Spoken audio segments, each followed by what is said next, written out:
Okay. It's still annoying how it starts.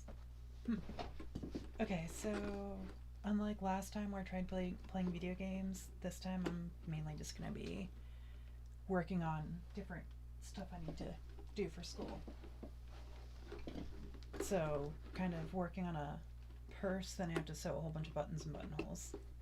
And I also need to make like a. Yeah, pretty much just working on schoolwork while streaming because I'm bored while doing it or want to multitask. No, somebody's actually watching. So, yeah, just. You'll probably hear like a lot of like scissor noises or like stuff being set down or put up, like picked up or like. Yeah, stuff being shuffled around.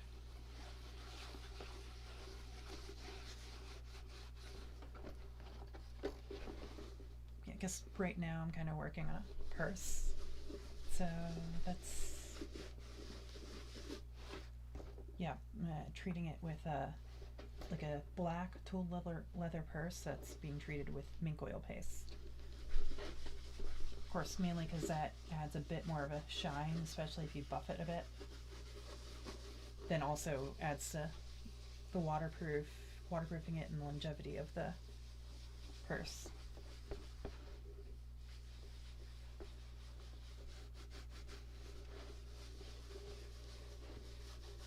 Then plus, I mean, if you get a bit more shine, then you can also, like, it actually shows off the leather tooling that's been done on it.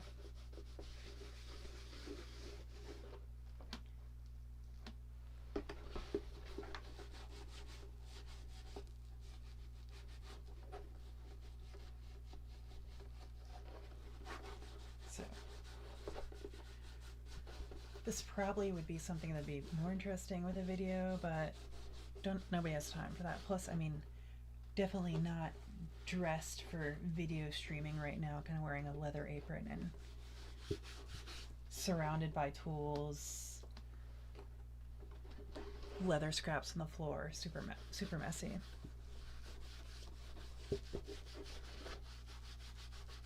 This is probably somebody's ideal ASMR, just.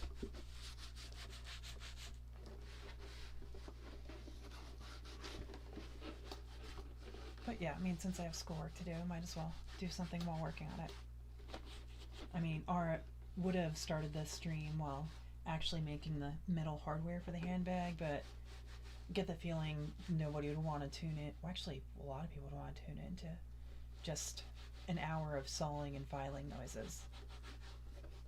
I mean, I know I watch a lot of like the making stuff tool streams. Of course, you kind of like actually expect to watch the person make the stuff instead of just hearing them talk at the camera while rubbing grease on a purse. Actually, mink oil paste works as a like case lube too for reloading. I mean, actually figured that out because I bought a thing of the Hornady case lube and was loading some 45 long call and was like, I swear I know I recognize the smell of this case lube. Then I look at the side and it says also works for conditioning leather products. And it's like, no fucking way. And then of course go and grab my leather working mink oil and it's literally the exact same. Like Hornady's literally selling like leather conditioner for as a reloading supply. Then actually Track of the Wolf advertises like a premium, of course, yeah, the mink oil paste that Fleeling sells, which is pretty close to what Hornady sells, isn't pure mink oil. But Track of the Wolf advertises their pure mink oil as a substitute for bear grease for muzzleloaders. Because bear grease used to be like the go-to back in the Mountain Man days. Well, Mountain Man fur trade era. Like, which of course was kind of a transitional period from early fur period, like the American long rifle was big. But of course, once they came out west, they realized that American long rifle, which is meant for East Coast game, wasn't really strong enough to deal with like grizzly bears and caribou. I feel I'm paraphrasing a documentary, but I mean, it's kind of common knowledge, so it is what it is. So, of course, I mean, because the long rifle on the East Coast was I mean, they wanted to save money on powder and lead, so they went with small caliber, long barrel. So that way you take advantage of the whole powder charge. You get a decent amount of accuracy to make sure you hit what you're aiming at. And of course, smaller, like a smaller caliber means less lead for the bullet. So it worked just fine for East Coast whitetail and black bear. I mean, yeah, a lot of people say like black bear is just like a oversized dog for the most part in danger level.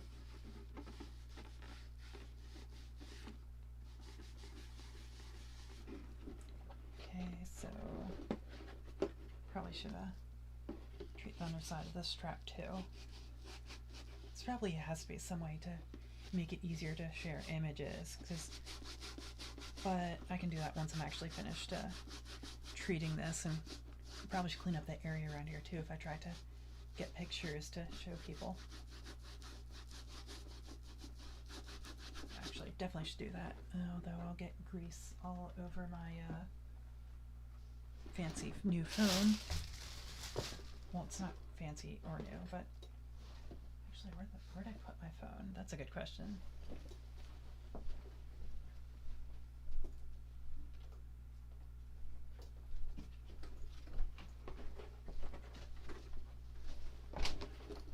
We goes right in front of the. Oh, I got grease on my camera lens now. Good thing I have a scrap fabric literally everywhere.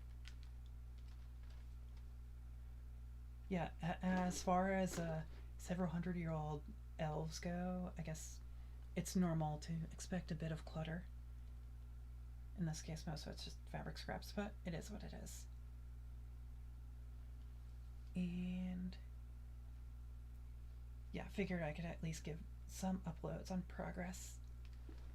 So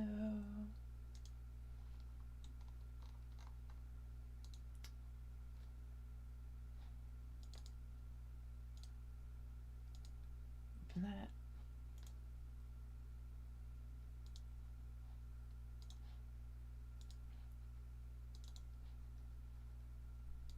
Yeah, a lot of clicking noises.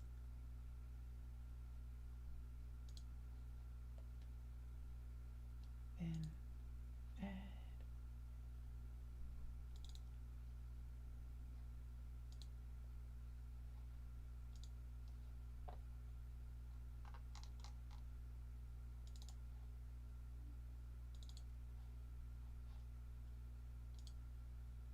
Wow, that really kind of is oversized.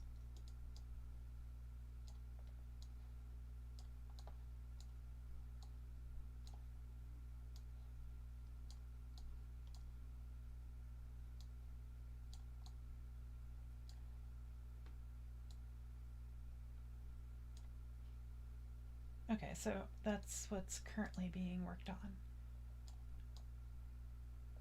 So you see it's a bit glistening from the mink oil paste.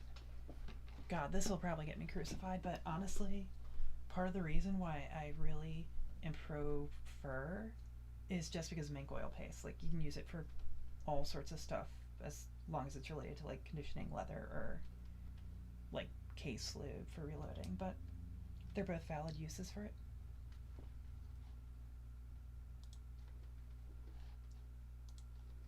So yeah, all the noises you hear just in the background are me like just polishing up this handbag and getting it ready to add to my portfolio. Well, actually, that's me ripping fabric to polish this. I always thought that was funny. Like, a while back I was doing some research because read something okay, actually I rewatched the Daniel Day-Lewis Last of the Mohicans, and one of them they mention Hawkeye, Natty Bumppo using his using silk for patching his long rifle, because he said he would get a bit extra distance out of it. So was curious on like, would that work? I mean, there's no reason it shouldn't, because it's natural fiber and everything. And so pretty much ended up just going through a whole bunch of different, like, of course he had to go to forum posts because muzzleloaders is mostly a boomer activity. And all these boomers, like somebody else had already asked this question, and all these boomers are just like, well, who has like silk laying around to test that? It's like, oh, you wouldn't want to ruin your tie or scarf. And it's just like, I have like several bags just full of scraps from like 8 or 9 different kinds of silk. So actually thinking about for the jacket I'm probably going to be working on during the stream, pretty much going to be sewing on snaps and buttons for that, but going to do like couture bound snap or fabric covered snaps, because I mean, kind of, I'm supposed to be a professional, so that's part of it. Part and parcel of being a professional is doing things the proper way, which means a lot of hand sewing. I mean, honestly, that purse I posted, I mean, there's a reason why most of it's riveted, and that's because I'm too lazy to do a proper saddle stitch for the whole thing. So the front's saddle stitched, the back is actually machine stitched with a proper leather sewing machine.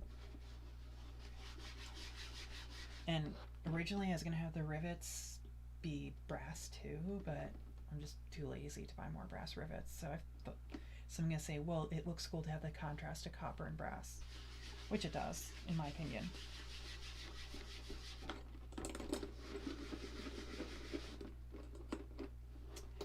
And of course, the actual clasp is all hand engraved too, because it's better that way. Honestly, the reason I learned engraving was because I built a hawk and rifle kit. Yeah, sorry, long day. But yeah, built a hawk and rifle kit and wanted to engrave it, because who wants an unengraved like Hawken or long rifle?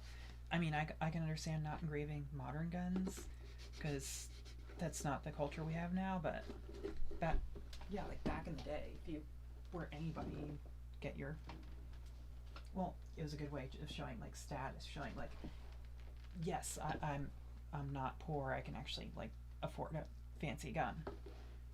So yeah, people wanted their guns to be like embellished and everything.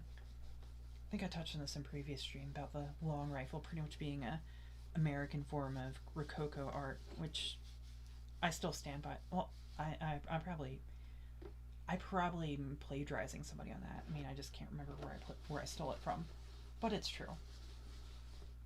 No, that was a video I saw with Herschel House, super famous long rifle builder. Pretty sure if you saw that old documentary on like the Colonial Williamsburg gunsmith, it's a really great documentary. It's like maybe like 50s or 60s or 70s when it was made. But in another one, he's talking about how, I'm pretty sure it's him talking about how it's pretty much a like American like an American example of Rococo period art, which, I mean, they even use the shell work a lot for the carving. Well, the carving and the engraving. Probably could have stolen that for, well, not stolen, borrowed. Wait, no, not stolen, finessed. Probably could have finessed that, like some of the inspiration from that for this, but I was already going with the whole vine, like the look with vines and flowers and butterflies too. But that the butterflies and for this, yeah, this handbag is meant to go with a whole like collection of clothing. And like part of the inspiration is comparing fairy tales to like the Jungian idea of the collective unconscious, subconscious. I should remember the proper term. I do have a degree in the topic, but horrible memory. I wonder why my memory could be so bad.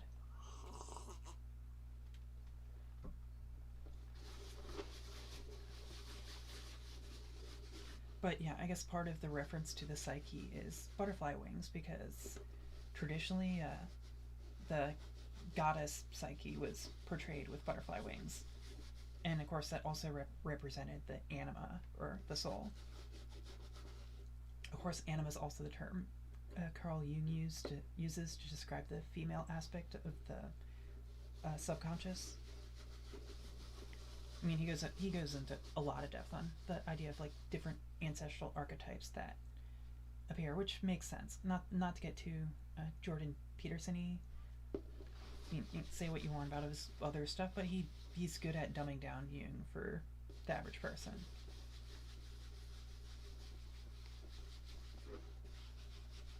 Of course, physiopsych is a neat topic too, like the exact like nuts and bolts of how the brain works in different areas, holding different ideas, and of course a lot of physiopsychologists, neurologists, etc. like do some pretty neat research. Though I've been out of that field for a while. I mean, I guess you forget a lot of things when you get to be several hundred years old.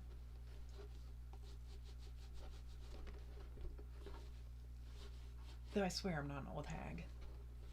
Totally young for enough.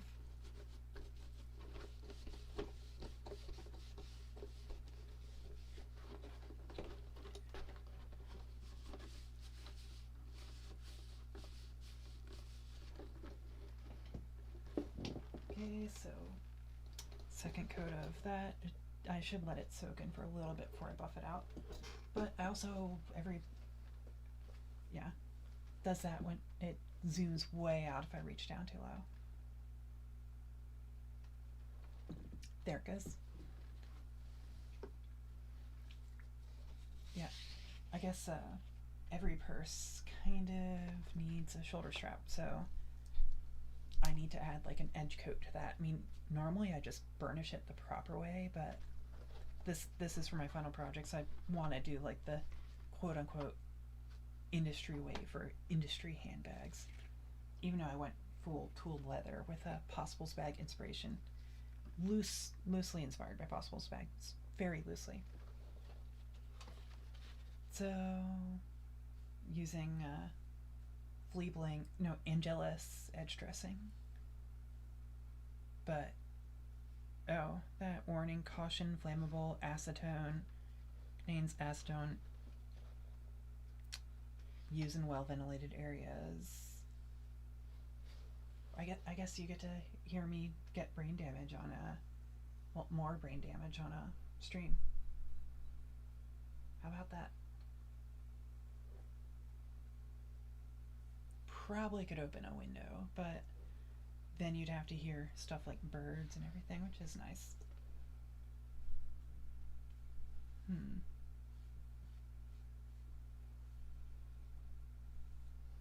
Another reason why this is definitely a VTuber thing is because there's no way you can do this stuff and not get messy somehow. Like hands are all covered in like leather dye and brass filings because kind of have to make the hardware for the. Well, okay, no, you don't have to do it unless you're super not autistic, but super nitpicky. Well, actually, that's not even nitpicky. I haven't really heard of anybody else making all the hardware for their final collection for school. But yeah, that's just going above and beyond what's required, or rather it's showing off that that's a whole other skill you have. I mean, I guess you pick up a lot of skills if you're 300 years old. Oh crap, no, I didn't mean to say my age out loud. Oops. Yeah, I'm totally not that old. I mean, definitely just a young elf. Way younger.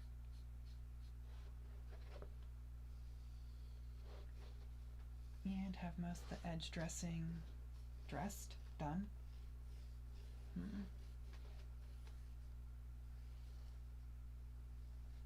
Okay, and probably should and I need to wait for it to dry. Then while doing that, I can buff out the handbag again. I mean, it's not. I guess the the coats of mink oil paste give it sort of a soft luster, which honestly is better than super shiny, in my opinion. It looks like something that'll wear well, which is really what I kind of like to try and get with stuff I make. I mean, you want something that'll still be still look good when you're in your 300s that you made when you were 200, or close enough. I mean, that's the problem with a modern industrial society and its consequences is like everybody's like so into like throwaway culture, they don't know how to maintain anything. I mean, when's the last time you heard of anybody patching their clothes or taking shoes to a cobbler? And actually, I think I heard a debate about this earlier, but there actually is a cobblers are people who repair shoes, not people who make shoes from scratch. Apparently, people who make shoes from scratch are called cordwainers. Just a little weird, interesting, nitpicky fact, but is this hold on, is this the Atropa VTuber I hate modern technology, or Atropa fun fashion facts? Honestly, not a big fan of Vogue either. Like modern, like Vogue America is just kind of like not barely ever talks about fashion. Same with UK Vogue, and even Paris Vogue is a bit. Honestly, Italian Vogue is the best. Except I can't read Italian. I mean, I can't really read French either. Well, I can sort of get the gist meaning of it in written French.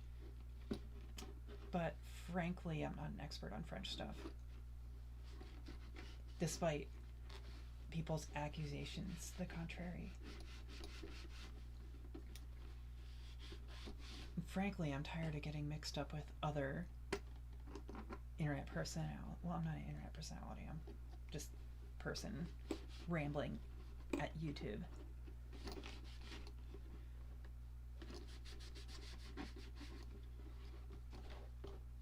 Okay, so crap, this actually looks good, I think.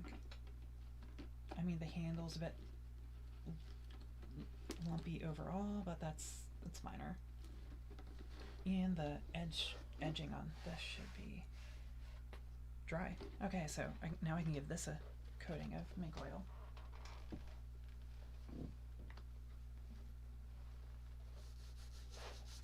And of course, just having it in my lap, which I guess this is why my apron has, well, it's a leather work apron, so of course it's meant to get a bit dirty, but I guess this is why it has all these like oil stains in it. But I mean, I guess that's part of the aesthetic of having a work apron, is it actually gets wear and tear from work. I mean, I can understand I can more than understand wanting to have nice looking fancy clothes, but it's also nice having clothes that you can actually work in and that you know are like solid work clothes. So like jeans that you can just keep on patching when they get torn or stained, or like an apron so you can increase the longevity of those jeans. I mean, don't get your hopes of expecting an elf in a frilly white apron. This is like sage colored work apron.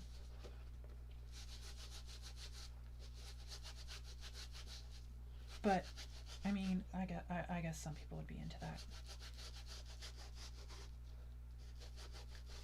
I mean, I pretty much have the outfit my avatar has almost, but I'm not going to be wearing that for leatherworking. Actually, I could wear the witch hat for leatherworking, but no, then that would block the camera. It is what it is.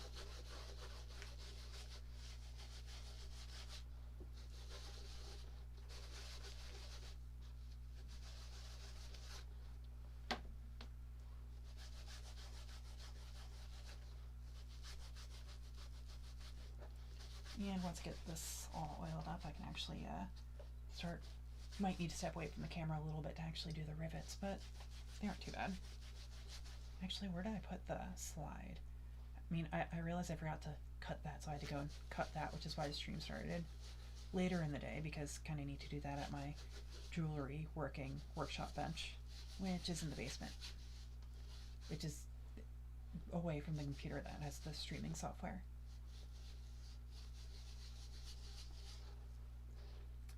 And figured I probably should do progress updates too. So I guess you all get to see a picture of my lap.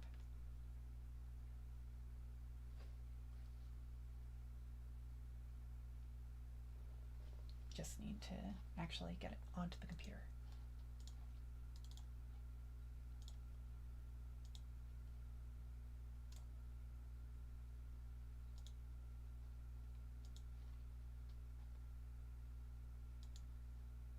Then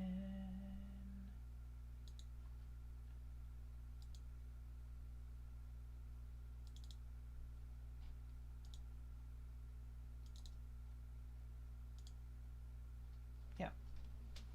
Okay, so that's the shoulder strap for the purse. And you get to see elf, which is lap, with, of course, a heavy work apron in the way. So it's like one of those tomboy memes, like where it sounds so much better in like on paper than reality. I mean, I have a whole workbench. I still end up doing stuff sitting in front of the computer with a project in my lap, because that's how. I mean, yeah, I guess it's just kind of get used to working that way. Actually, can you pick up the like polishing buffing noises?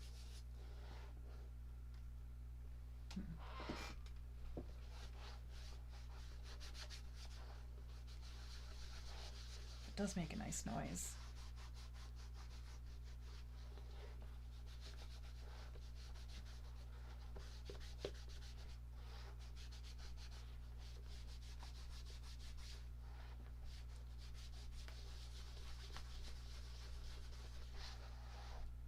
Then the hard part. I'll be right back.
Okay. Wow. Well, that's an absolutely retarded look from the avatar. When you step away from the computer, it just like jams its face up against the. I mean, I guess it's funny in a way.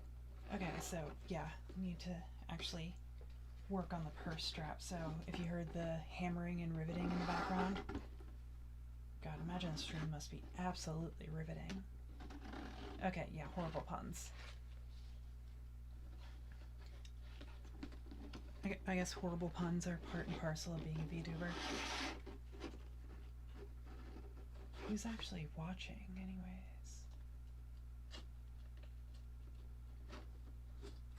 Oh, and if you want, feel free to give other stream suggestions. Let's see.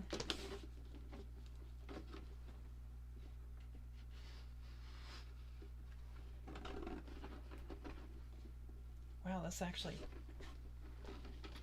worked. Shoulder strap actually looks pretty nice. Kind of pleased with how it turned out.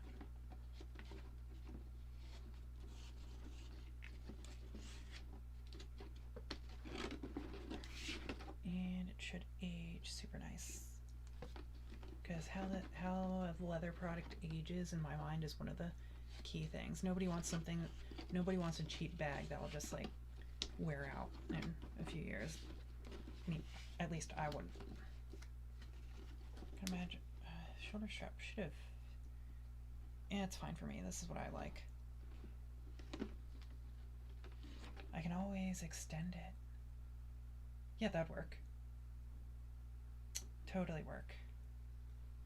Actually, that's probably what would be better, but I can do that tomorrow morning.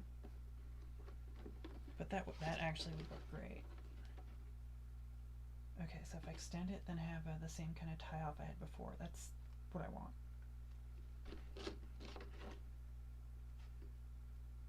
Okay.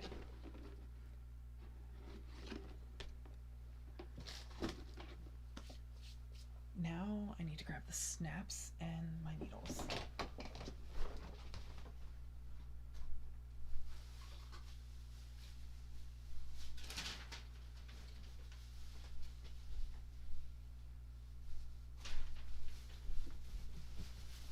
Yeah.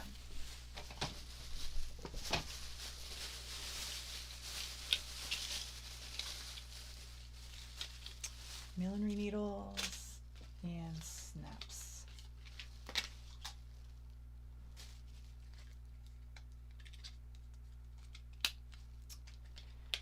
Actually, where's my sewing? Oh, I'm in all on my ability to forget stuff.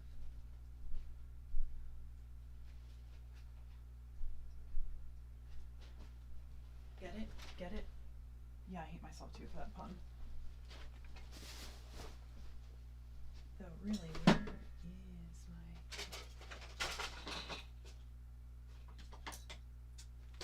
wax? Hand sewing wax. Beeswax for hand sewing is important. Actually, would mink oil work for? No, I shouldn't do that. Wow, it's doing that thing it does again.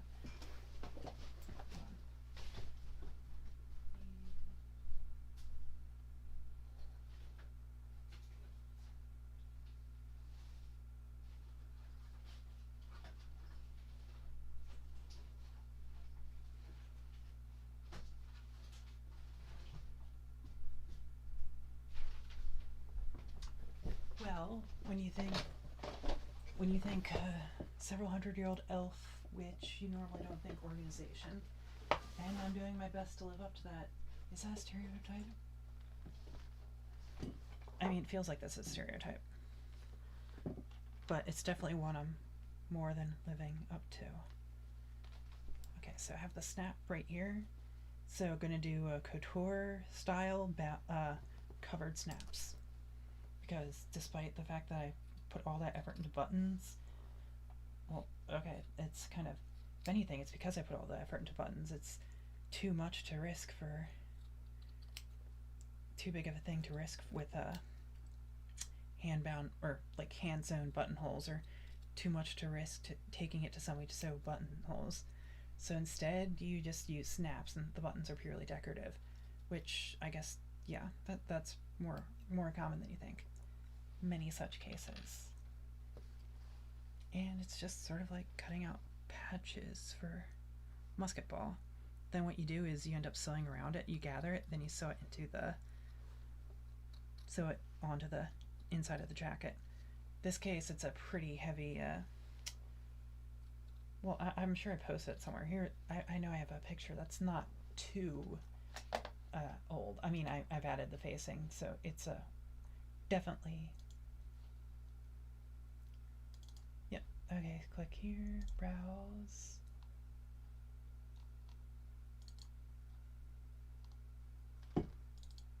Yeah, this jacket. Ooh, can I rotate that? Can I?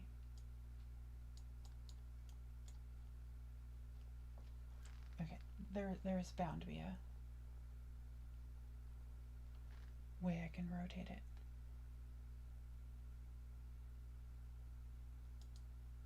Okay, there. Yeah, so that's what the inside of a heavy, fancy winter coat looking jacket looks like with the hair canvas on it. If you look closely, you can see the pad stitching. Actually, in a fantasy novel, okay, like web novel, isekai trash thing, writing, that's one of the things is the main character, because they're a history nerd, knows how to sew, and and that's one thing they can't let the Tailors Guild know, is that she knows guild secrets, because wow, that's so spooky. She could just tear apart a garment and learn that, but nobody ever called me a good writer. Actually, some people did, but there's no accounting for taste.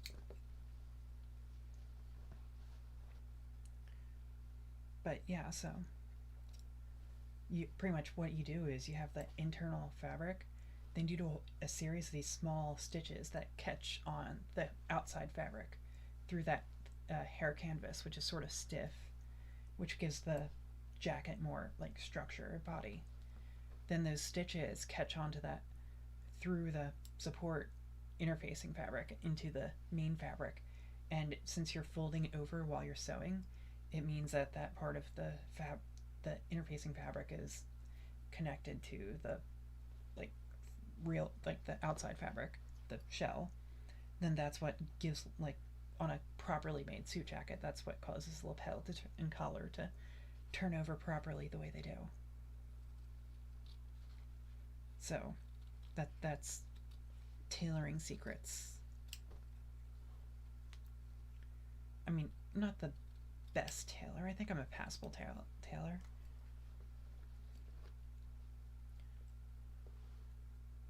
I mean, I'm not too bad at hand sewing, if I say so myself. Definitely not just so.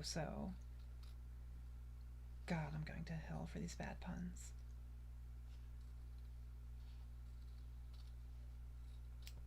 God, that's probably another thing ASMR people would be all over. Can you hear that? Just the sound of fabric shears cutting through a wool melton.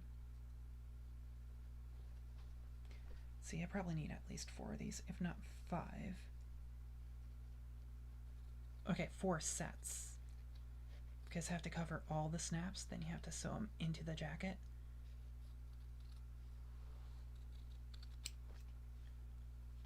But yeah, just that sound of expensive, fancy sewing scissors. Let's see, 2, 4, 6. Okay, yeah, I need more than that.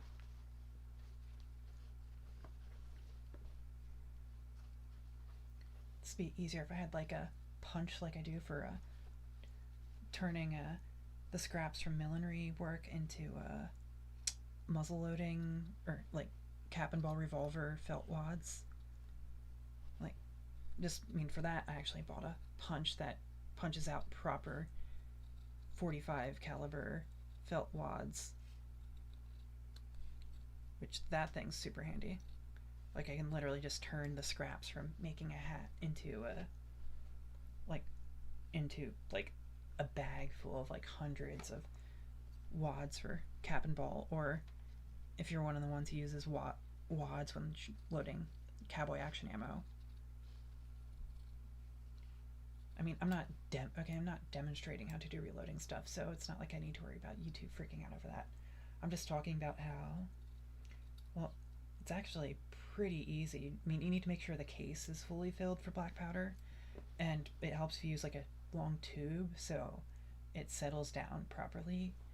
But I mean, you pretty much just don't want any air gaps, so you pretty much just fill it up almost to the top. Well, pretty much to the top. Put the lubed wad down, put a lubed bullet on top, cram it down, and yeah, there you go. I mean, it's, in a way, it's almost easier than a smokeless where you have to actually measure your powder by weight, which is annoying. I mean, I do that too, because cleaning black powder guns is also annoying. And I mean, annoying, but part of the experience. And for smokeless, I'm not gonna lie, I go the easy route for with a 255 grain bullet, and I usually just do like 6 grains of trail loss. It's a super light plinking load. Honestly, it's like you can shoot that all day at the range. I mean, it's not perfect, but nothing ever is perfect. But of course, the black powder loads are fun too. Honestly, I have those dialed down to like where I know exactly where they'll hit at like 100 yards. So like you just go to the range and plink steel at 100 yards and get most of your rounds actually hitting steel. So then somebody comes up and sees you sitting at the bench loading a single action army, and it's like, what the hell are you like? Well, no, not what the hell. They weren't. It was more like, I don't think you're allowed to be shooting steel with pistols. Then start shooting, and there's a massive cloud of smoke and a whole bunch of pinging noises. From, I mean, and that's like peak flex. I mean, call me a boomer, but I mean, I have been around a little bit longer as an elf, so you learn things.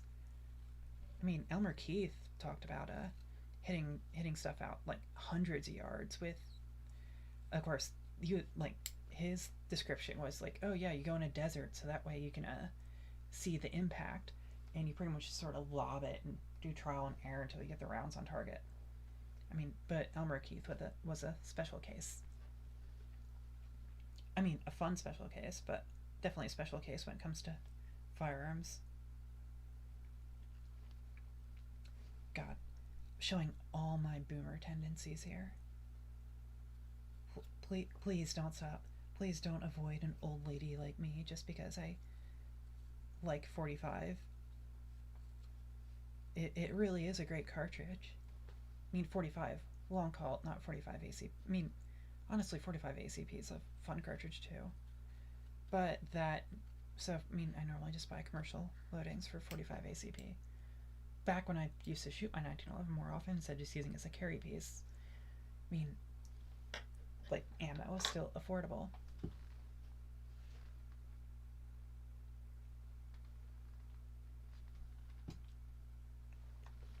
Okay, so I have all my...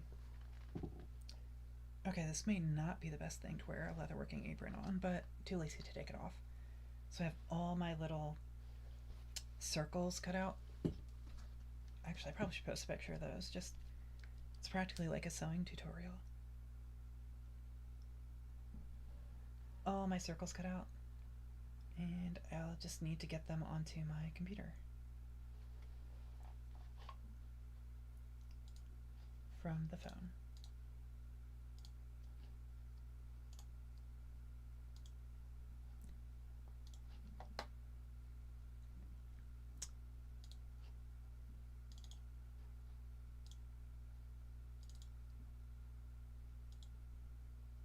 Yeah, so those are about the size of a patch you'd expect, like shooting like a 50 cal, except it's a pretty thick like coating wool. Then pretty much you take a needle and you just sort of do a regular. Okay, you have to thread the needle first. Shit, that's actually something I need is thread.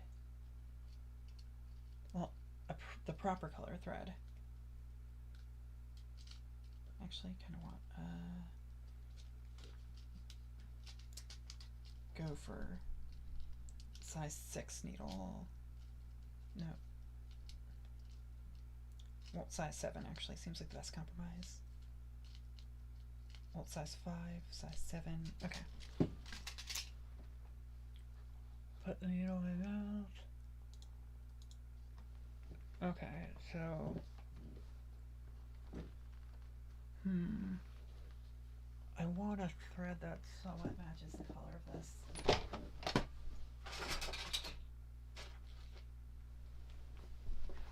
God, just imagine like a witch's.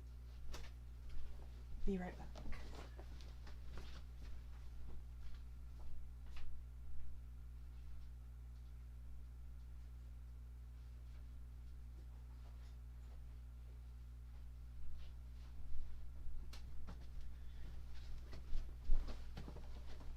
So yeah, just imagine like a witch's workshop, but instead of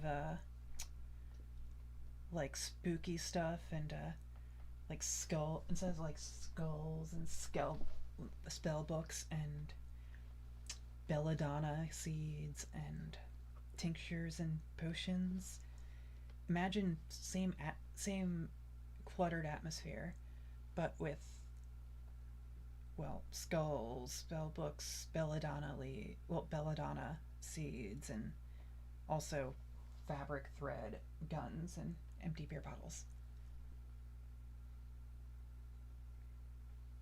I mean, not like the, but yeah, I mean, it is what it is. It's like a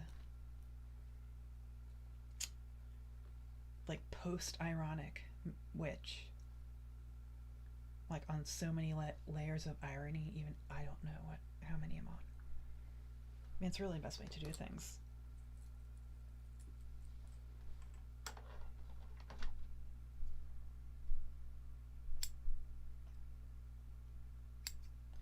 Actually, that is where that reminds me, that actually is where the name Atropa comes from, is the fate Atropos. Really melodramatic, actually, if you think about it. Well, I mean, Atropa belladonna is Atropos, which is the fate who cuts the thread of life. If you remember that old Hercules movie, although that's also pretty close to the idea of the Norns in Norse mythology, the fates who like spin and cut threads a lot, like spin lives and cut them. God, that sounds super emo. Okay, so then pretty much just do a whole, like once you have the circle cut, you do like a whole, like sewing around it, like sewing like a running stitch around the edge of the wool melton in this case. Technically, it's covered snaps are also used for like super skinny, fancy, like couture, like lightweight chiffon, like the kind of gown that people think of when you say silk gown. I mean, silk is a lot more versatile of a fabric than people think. God, I was planning on having like, of mainly keeping these like history and like vaguely firearms themed, but going super into fashion history. But of course, I mean, fashion history has a lot to do with like world history too, because people love clothing, or people love looking fancy. Not so much now, but at one point they did. Back in the old days. Well, back in the old core, when we quarreled with iron sights. And we didn't have shooting matches, and we learned how to do like a hasty sling. You know, the good old days before it was somehow ruined. Not gonna name any names, but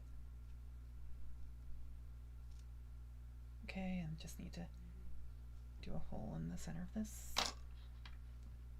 And ideally, once I have this on, I should be able to actually it's a wool melton, so I could probably just I don't need to worry about it fraying. So I can literally just cut a little hole. Way to go, Atropa. Thinking ahead without even meaning to. course, going to need to make sure that it can actually snap with this thickness of cloth. But we'll get to that when we get to it. Improvise, adapt, overcome, all some shit like that. Except that's too moto for me.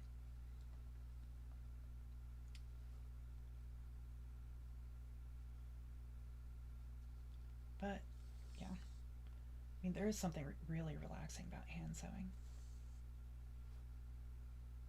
I mean, it's almost like primal in a way, just like piecing everything together bit by bit, trying to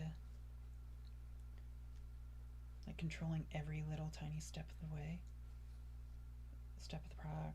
Shit, I got a knot in my.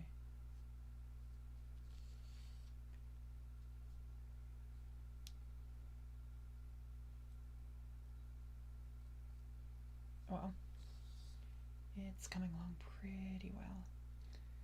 Also, for the two viewers, let me know like what you think of this format for streams, because these are just test streams, so I can figure out what streaming would actually entail, what works and what doesn't. Technically, official launch probably won't be till after my equivalent of my thesis statement is due. If then, because I need to also build a social media following, I think. I don't know how technology works at all. Just a Luddite elven witch with heterochromia too. God, that's such a main character. Those are such like middle school main character traits. Could have sworn I saw that in the young adults section at Barnes and Noble. Not that I ever go there. I'm usually too busy in the manga section or looking at a muzzleloader magazine.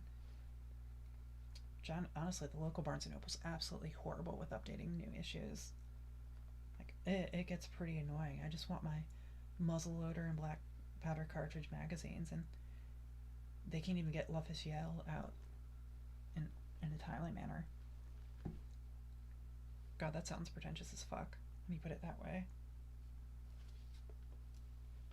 But I'm entitled to be a little bit pretentious because I shoot 45. Unlike the filthy peasants with their 9mm and their Vogue, American Vogue. I mean, British Vogue is garbage too, but imagine the kind of person who wants to watch an elf who likes talking about guns, isn't really into fashion magazines. Or maybe that's an undertapped market. Actually,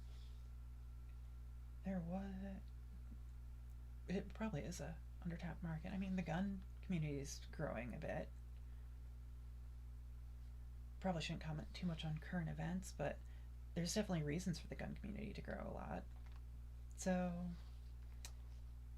it only makes sense that there might be a growing market for fashion conscious gun commentators.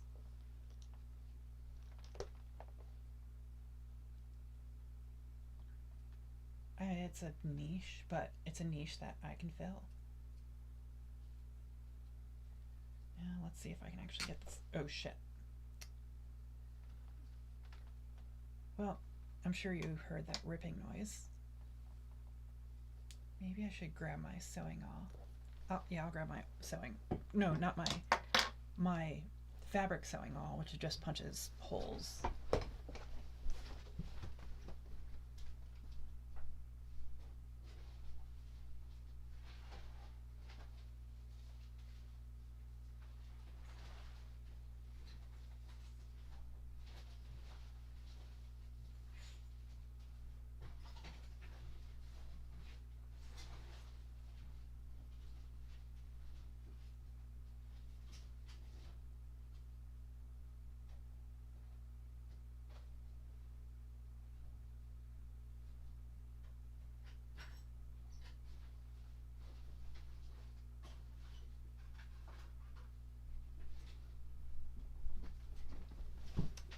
back.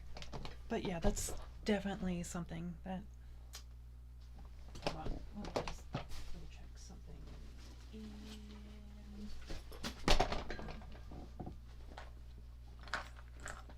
Loud, clumsy, witch noises. But yeah, that's definitely. What the fuck spilled? Oh, just water. That's fine.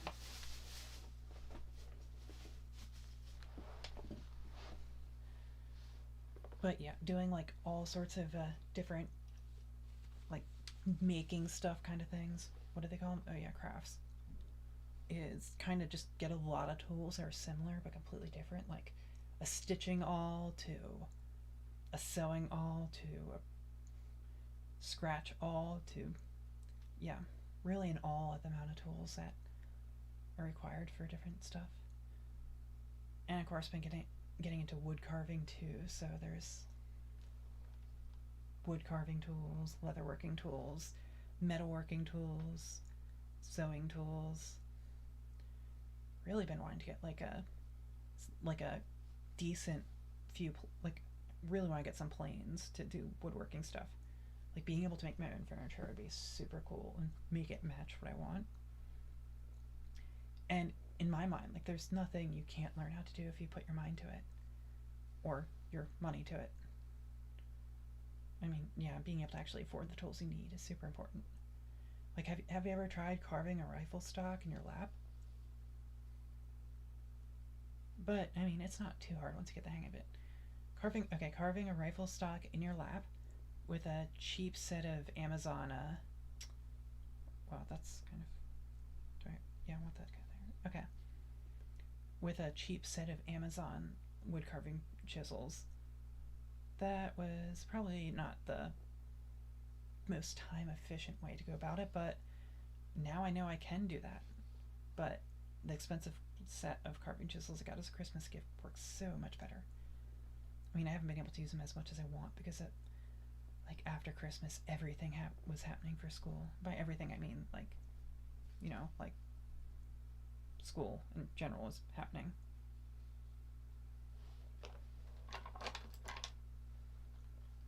And of course, you may ask, like, what's an old hag like me doing in school? I mean, it's always good to learn new things.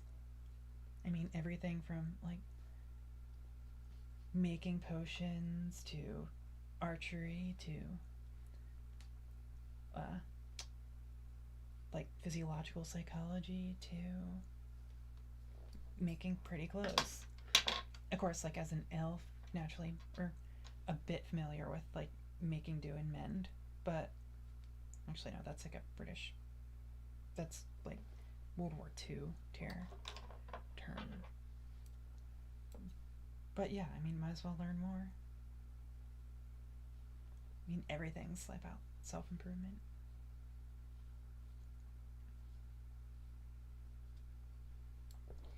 Yeah, I guess this isn't the super ha-ha laugh stream. It's more just me rambling at the computer while sewing.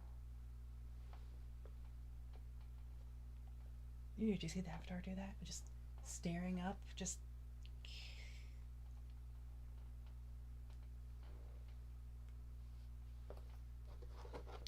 Okay.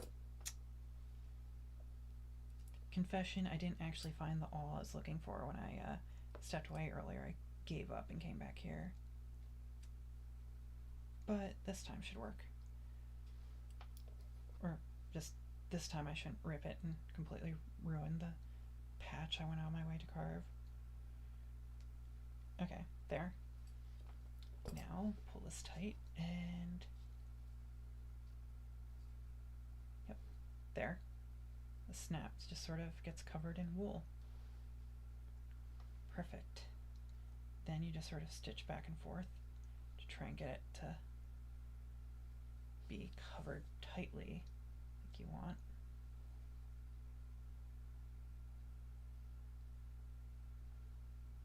Just a few stitches back and forth to cover the problem areas and get everything perfect. Oh, and feel free to recommend the stream to your friends if you aren't ashamed of listening to such a boring old lady of a VTuber. Spends their stream sewing instead of playing video game. I mean, the video game stream is kind of could have done better, but also, I mean, yeah. I mean, this is still pretty much the trial phase, figuring out what works and what doesn't before doing an official debut. That's why they're all just test streams. Although I might just end up doing test streams for like ever and just calling them test streams just because it's funny. Could swear I've seen like a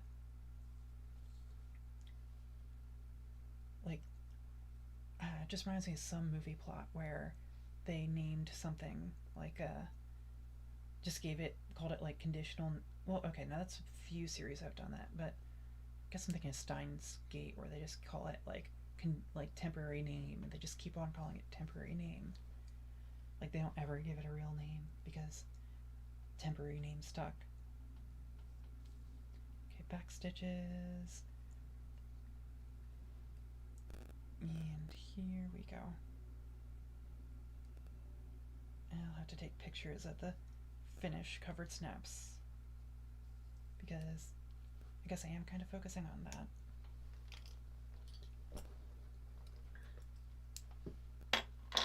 And another horribly lit picture taken in a lap because that's how this works.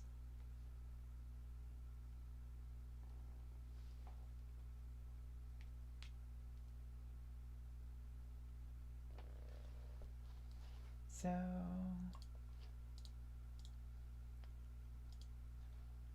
I mean, this probably would be a good stream if somebody wanted like a guide on how to do covered snaps the couture way. At least it's supposed to be the couture way. On paper, I think it is.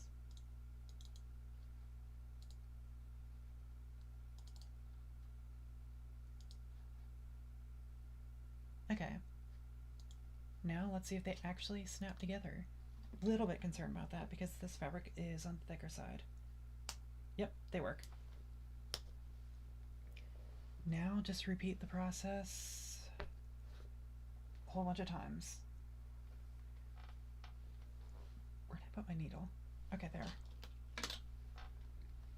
I mean, eventually this is the kind of thing where the more you do it, the faster you get at it.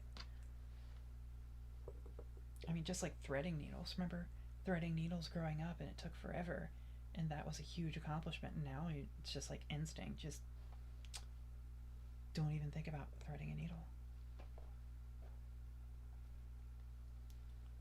Where it's just faster to use shorter lengths of thread and threading it as you go because you don't risk tangles, which is an issue even with properly waxing your thread. Might go a bit longer on this one though. So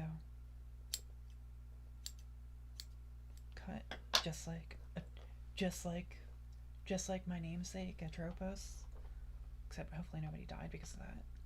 God, imagine how horrible that would be. Like such a horrific sewing accident leaves multiple people dead because of somebody snipping the threads of life. God, that's like a really bad novel plot. Oh no, Again, feel free to comment on the stream too if you want.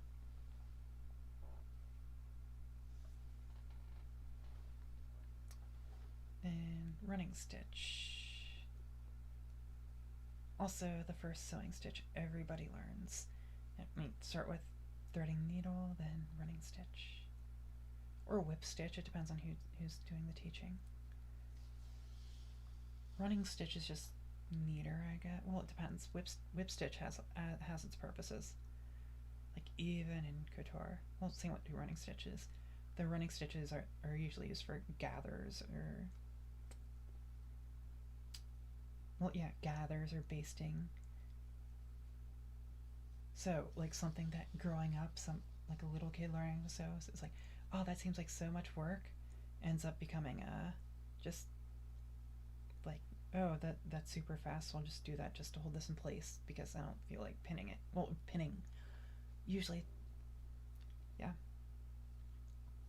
But of course, running stitch and leatherworking, like doing lacing, is known as a buck stitch. But even then, it's also not as strong as a proper saddle stitch. This one probably should actually cut the circle out, because this is for the female end of the snap.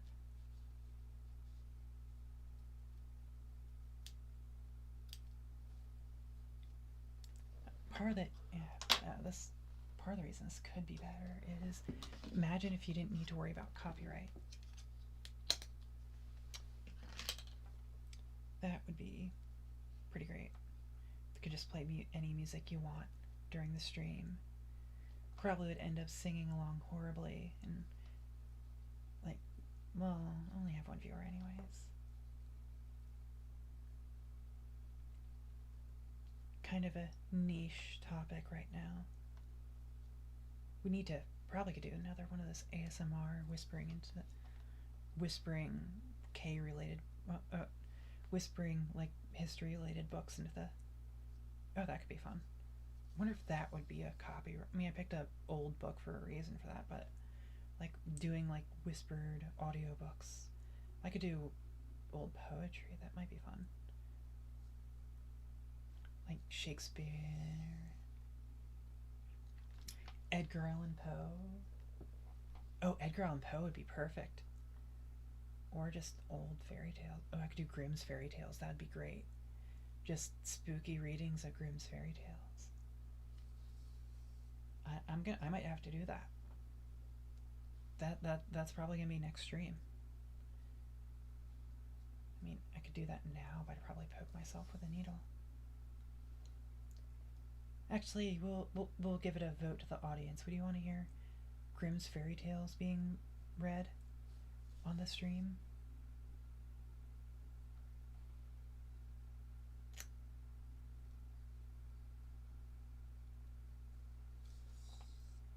I guess the hard part would be holding the book open, but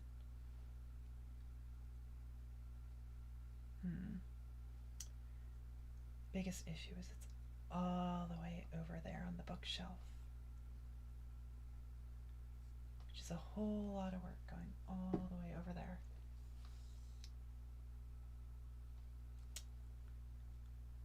And stitch.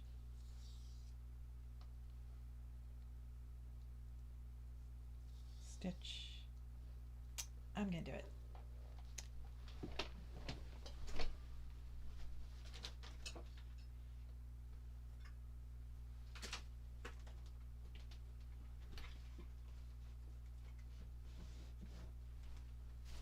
Yep, don't need to worry about copyright on somebody on folk tales. Let's see. Let's pick a spooky one. Let's see. Skillful Aller, Cinderella, Rapunzel, the straw, the coal, and the Lord's animals and the devils. Rapunzel, Rumpelstiltskin, Little Red Riding Hood. Hopefully this is the devil and the 3 golden hairs. Wishing table, the ass, and the cudgel.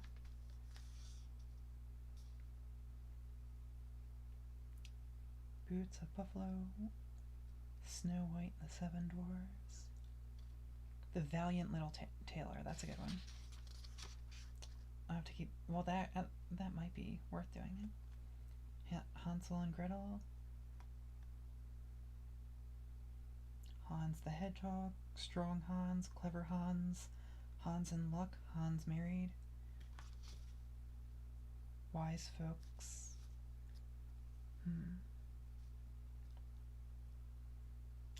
12 Huntsmen, Godfather Death. That one sounds interesting.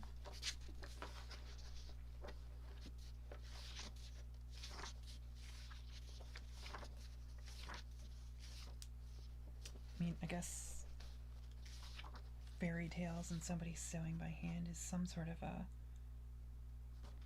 Sleeping Beauty.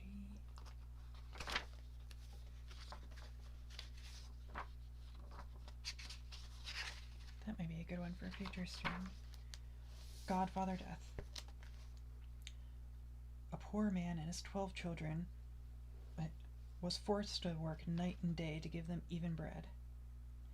When therefore the 13th came into the world, he knew not what to do in his trouble, but ran out into the great highway, and resolved to ask the first person whom he met to be godfather. Jesus Christ, like, I mean, you think they're starving at 12 of them, like, oh, let's have another one. What a fucking retard. Guess the first person to meet him was the good God. He already knew what filled his heart, and said to him, Poor man, I pity thee. I will hold thy child at its christening, and will take charge of it, and make it happy on earth. The man said, Who art thou? I am God. Then I do not desire to have thee for a godfather, said the man. Thou givest the rich, and leave the poor to hunger. Thus spoke the man, for he did not know how wisely God apportions riches and poverty. He turned therefore away from the Lord, and went farther. Then the devil came to him, and said, What seekest thou? If thou wilt take me as a godfather for thy child, I will give him gold in plenty, and all the joys in the world as well. The man asked, Who art thou? I am the devil. Then I do not desire to have thee for godfather, said the man. Thou deceivest men, and leadest them astray. Oh. Hey, children of Baphomet. We're actually reading Godfather Death while sewing.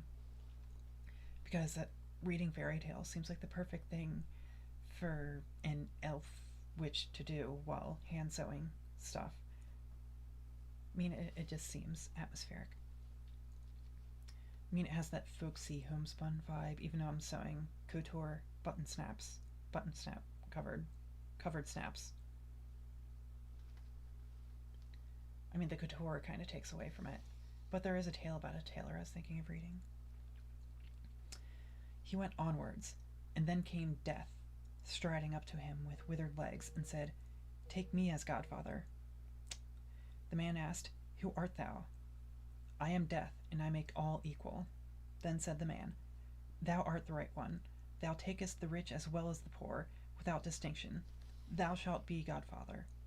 Death answered, I will make thy child rich and famous, for he who has me for a friend can lack nothing. The man said, Next Sunday is the christening. Be there at the right time. Death appeared as he had promised, and so did Godfather quite in the usual way. When the boy had grown up, his godfather one day appeared and bade him go with him. He led him to a forest and showed him an herb which grew there, and said, Now shalt thou receive thy godfather's present. I make thee a celebrated physician. When thou art called to a patient, I will always appear to thee. If I stand by the head of the sick man, thou mayst say in confidence that thou wilt make him well again. If thou givest him this herb, he will recover. But if I stand by the patient's feet, he is mine, and thou must say that all remedies are in vain, and that no physician in the world could save him. But beware of using the herb against my will, or it might fare ill with thee. It was not long before the youth was the most famous physician in the whole world. He had only to look at the patient, and he knew his condition at once, and if he would recover or if he must needs die. So they said of him, and from far and wide people came to him, sent for him when they had anyone ill, and gave him so much money that he soon became a rich man. Now it so befell that the king became ill, and the physician was summoned, and was to say if recovery were possible.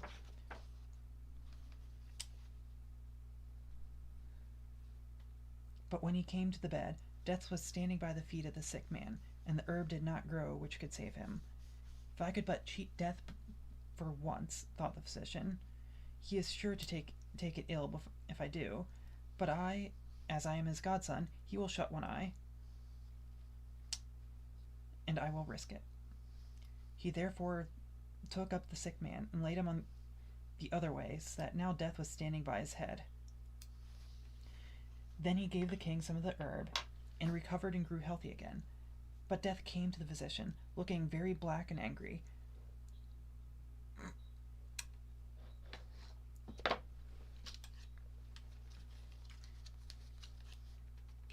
Looking very black and angry, threatened him with his finger and said, "Thou hast overreached me.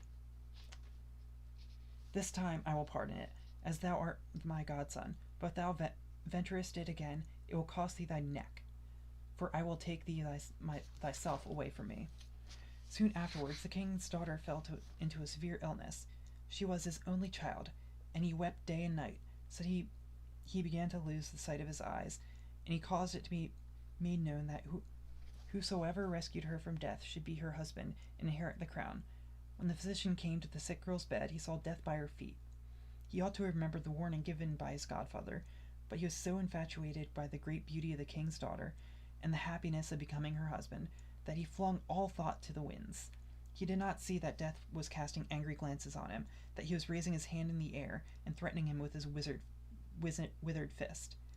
He raised up the sick girl and placed her head where her feet had lain. Then he gave her some of the herb, and instantly her cheeks flushed red, and stirred afresh in her. When Death saw that for a second time he was defrauded of his own property, he walked up to the physician with long strides, and said, "All is over with thee, and now the lots fall on thee," and seized him so firmly with his ice-cold hand that he could not resist, and led him into a cave below the earth. There he saw how thousands and thousands of candles were burning in countless rows, some large, others half-sized, others small.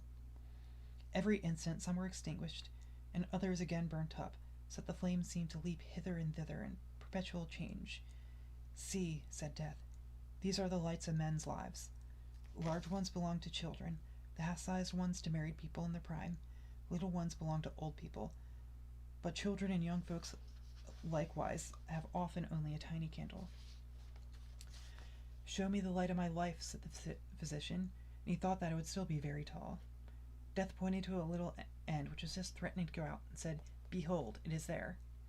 "Ah, dear godfather," said the horrified physician, "light a new one for me. Do it for love of me, that I may enjoy my life, be king, and the husband of the king's beautiful daughter." "I cannot," answered Death. "One must go out before a new one is lighted." "Then place the old one on a new one that will go on burning at once when the old one has come to an end," pleaded the physician. Death behaved as if he were going to fulfill his wish, and took hold of a tall new candle, but as he desired to revenge himself, he purposely made a mistake in fixing it, and the little piece fell down and was extinguished. Immediately the physician fell on the ground, and now he himself was in the hands of Death. God, that reminds me of that folk song, "Oh Death." A little bit. I mean, mainly the whole, like, all are equal in death thing at the beginning.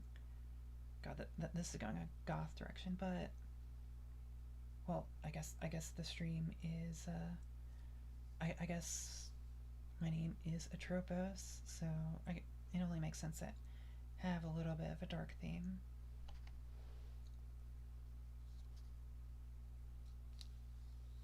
Oh, and the next one in the book is Death, too.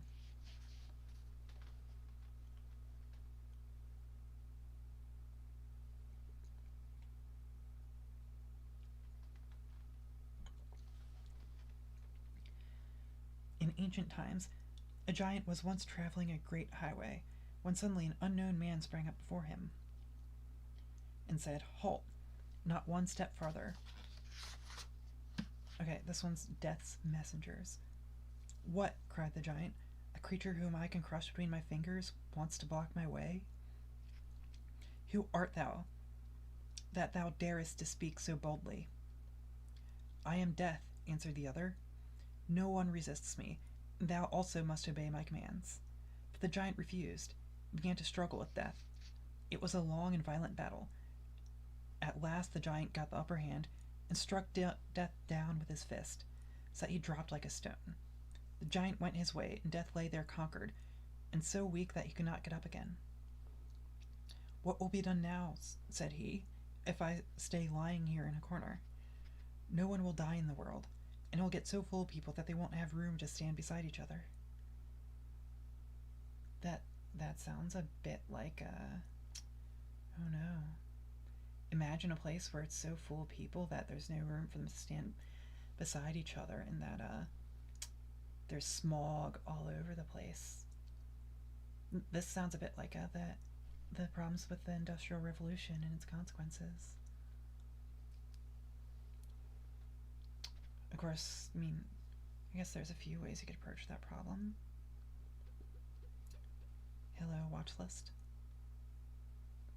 I mean, of course, I'm talking about overpopulated countries that produce most of the world's smog.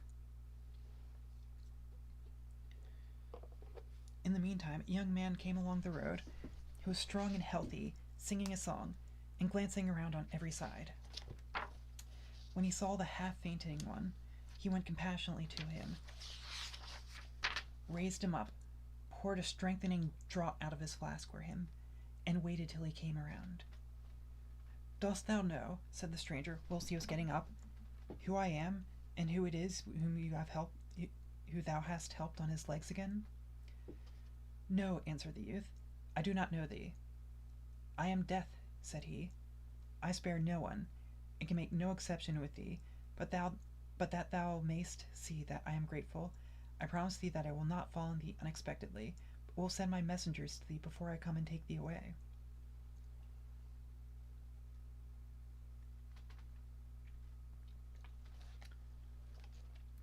"Well," said the youth, "it is something gained that I shall know that when thou comest, and at any rate be safe from thee for so long."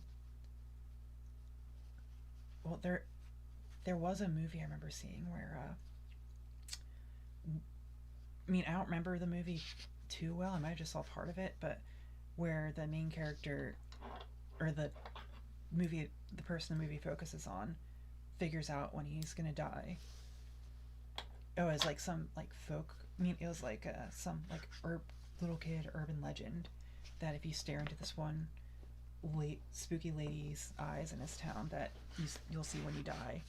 And it turns out to be true, but he's just sort of like, oh, so that's how it happens. And then he goes doing all this crazy stuff in his life because he knows that's not how he's going to die. I think it was Big Fish. It's been a while since I've seen it, but I remember it being entertaining.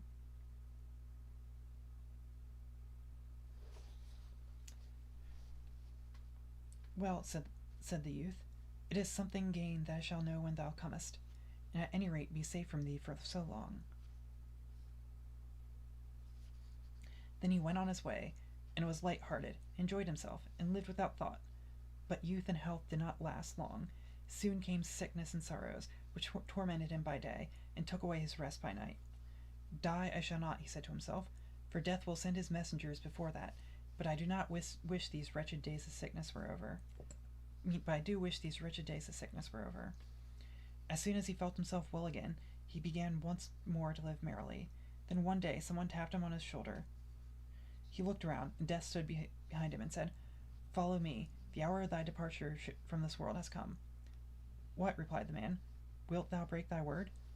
Didst thou not promise me that thou wouldst send thy messengers to me before thou come thyself?" "I have seen none." "Silence," answered Death. "Have I not sent one messenger to thee after another?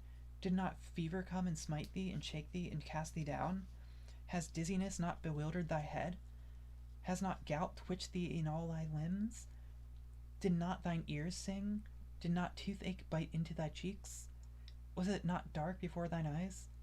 Besides all that, has not my own brother, Sleep, reminded thee every night of me? Didst thou not lie by night as if thou wert already dead?" The man could make no answer. He yielded to his fate, and went away with Death. Yeah, that was an interesting one.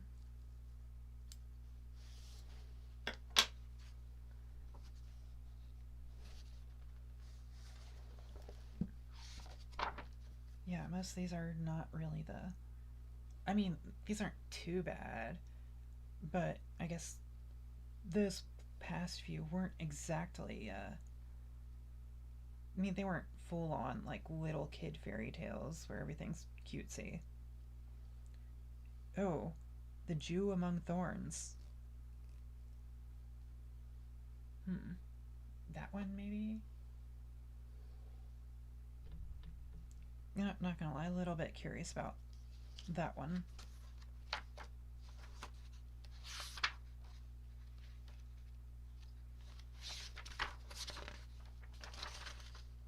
Oh wow, these illustrations would probably, if this channel was monetized, it would get this channel demonetized. Oh, who is this? The Arthur Rackham illustrations? That's actually a good question. Yeah, who did these illustrations? It looks like Arthur Rackham. Oh yeah, Arthur Rackham. Yep. God, love art. I love Arthur Rackham's illustration style. Just like perfect for Grimm's fairy tales. I actually have a obi with a Arthur Rackham on the Tycho part of it.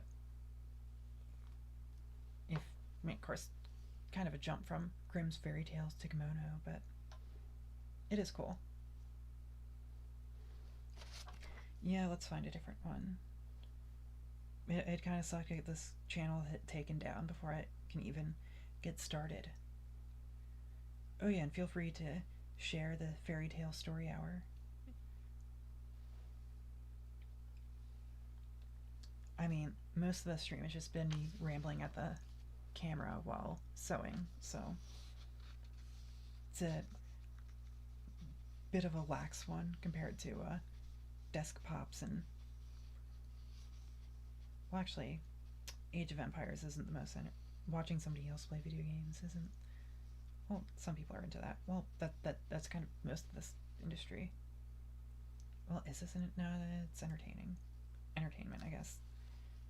Let's see, the gnome, Little Red Riding Hood. Everybody knows that one. Rumpelstiltskin, Three Little Feathers, Snow White and Rose Red. Try that one, actually. Valiant Little Tailor would be a bit more on the nose, but $2.57.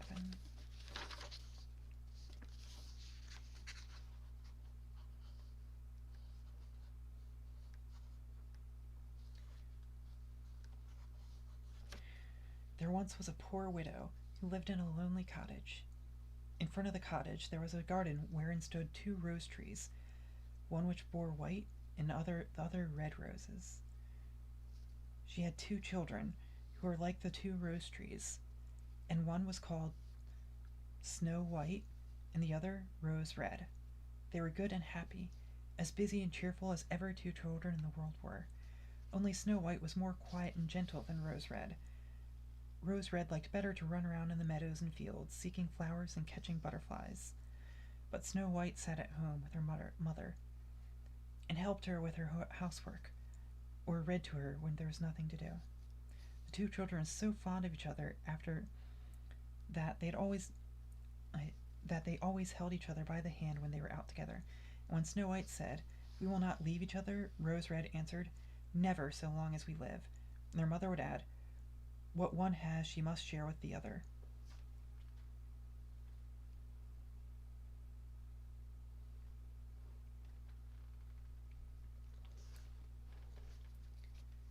They often ran about the forest alone and gathered red berries, and no beasts did them any harm, but came close to them trustfully.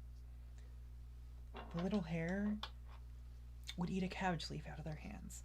The roe grazed by their side. The stag leapt merrily by them, and the birds sat still upon the boughs and sang whatever they knew. No mishap overtook them. If they had stayed too late in the forest and night came on, they laid themselves down near one another upon the moss, and slept till morning came, and their mother knew this and had no distress on their account.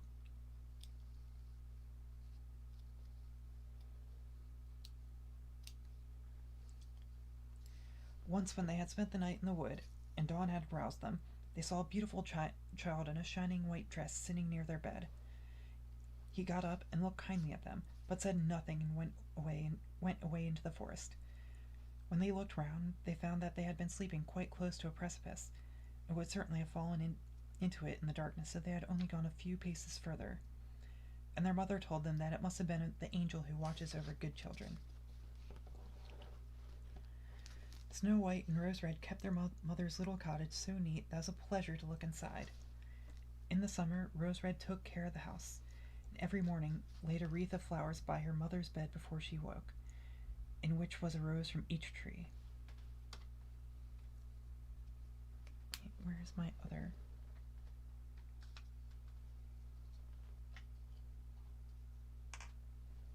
Sorry, just looking for. Yeah, I'll find out.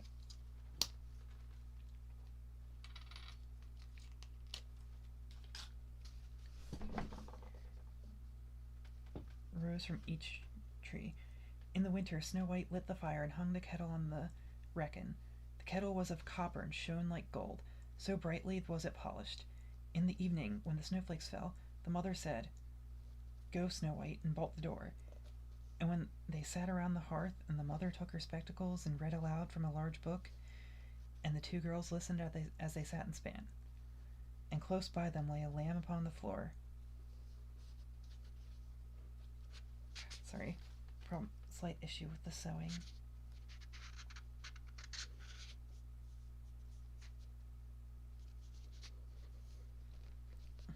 A lamb upon the door, and behind them upon a perch sat a white dove, its head hidden beneath its wings. One evening, as they were thus sitting comfortably together, someone knocked at the door as if he wished to be let in.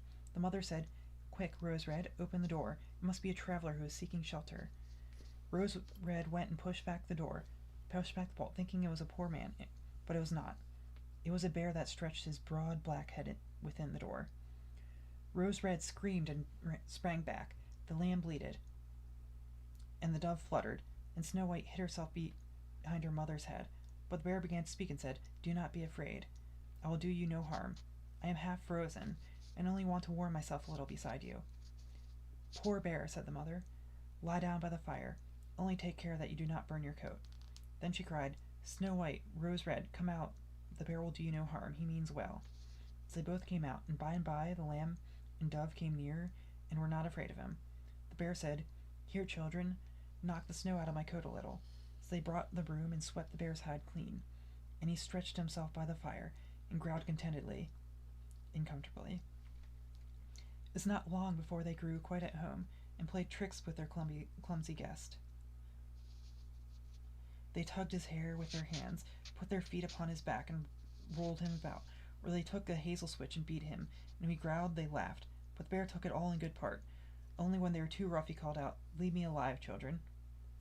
Snowy white, rosy red, will ye beat your lover dead? When it was bedtime and the others went to bed, the mother said to the bear, "You can lie there by the hearth, and then you will be safe from the cold and the bad weather." As soon as day dawned, the two children let him out, and he trotted across the snow into the forest. Henceforth the bear came every evening at the same time, laid himself down by the hearth, and let the children amuse themselves with him as much as they liked, and they got so used to him that the doors were never fastened until their black friend had arrived. When spring had come and all the snow all outside was green, the bear said one morning to Snow White, "Now I must go away and cannot come back for the whole summer." "Where are you going, dear bear?" asked Snow White. "I must go into the forest and guard my treasures from the wicked dwarves." As usual, I mean, nobody trusts dwarves. I mean, little fucking short. Yeah, dwarves are. Yeah, obviously you shouldn't trust or like dwarves. They're just horrendous. So the bear here probably has a point. Guard my treasures from the wicked dwarves. In the winter, when the earth is frozen hard, they are obliged to stay below and cannot work their way through. But now that when the sun has thawed and warmed the earth, they break through it and come out to pry and steal.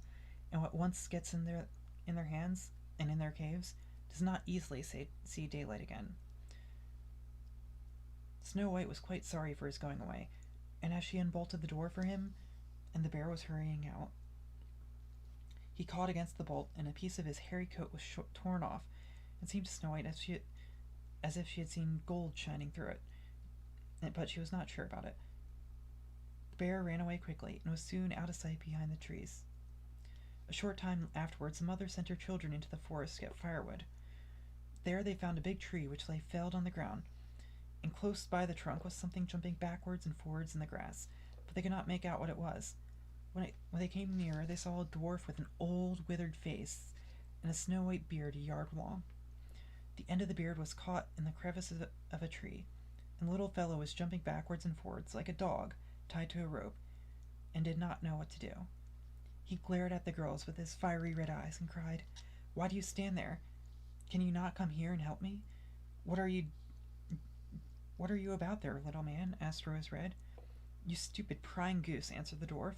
"I was going to split the tree to get a little wood for cooking. The little bit of food that one of us wants gets burnt up directly with thick logs. We not swallow so much that as you coarse, greedy folk." I had just driven the wedge safely in. Everything was going as I wished, but the wretched wood was too smooth and suddenly sprang asunder, and the tree closed so quickly that I could not pull out my beautiful white beard. So now it is tied in. I cannot get away, and the silly, sleek, milk-faced things laugh. Ugh, how odious you are.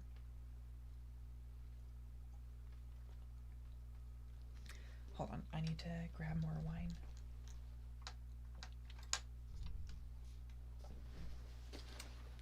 Literally be right back.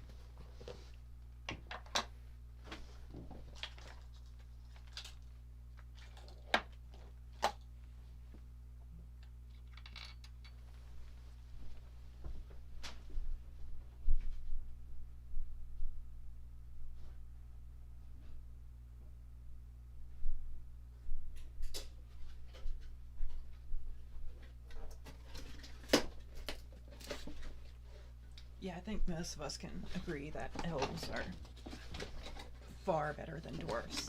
I mean, little, hairy, short things.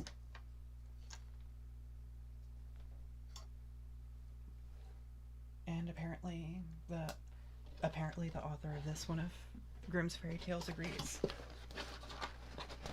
I mean, I guess they have common sense and taste.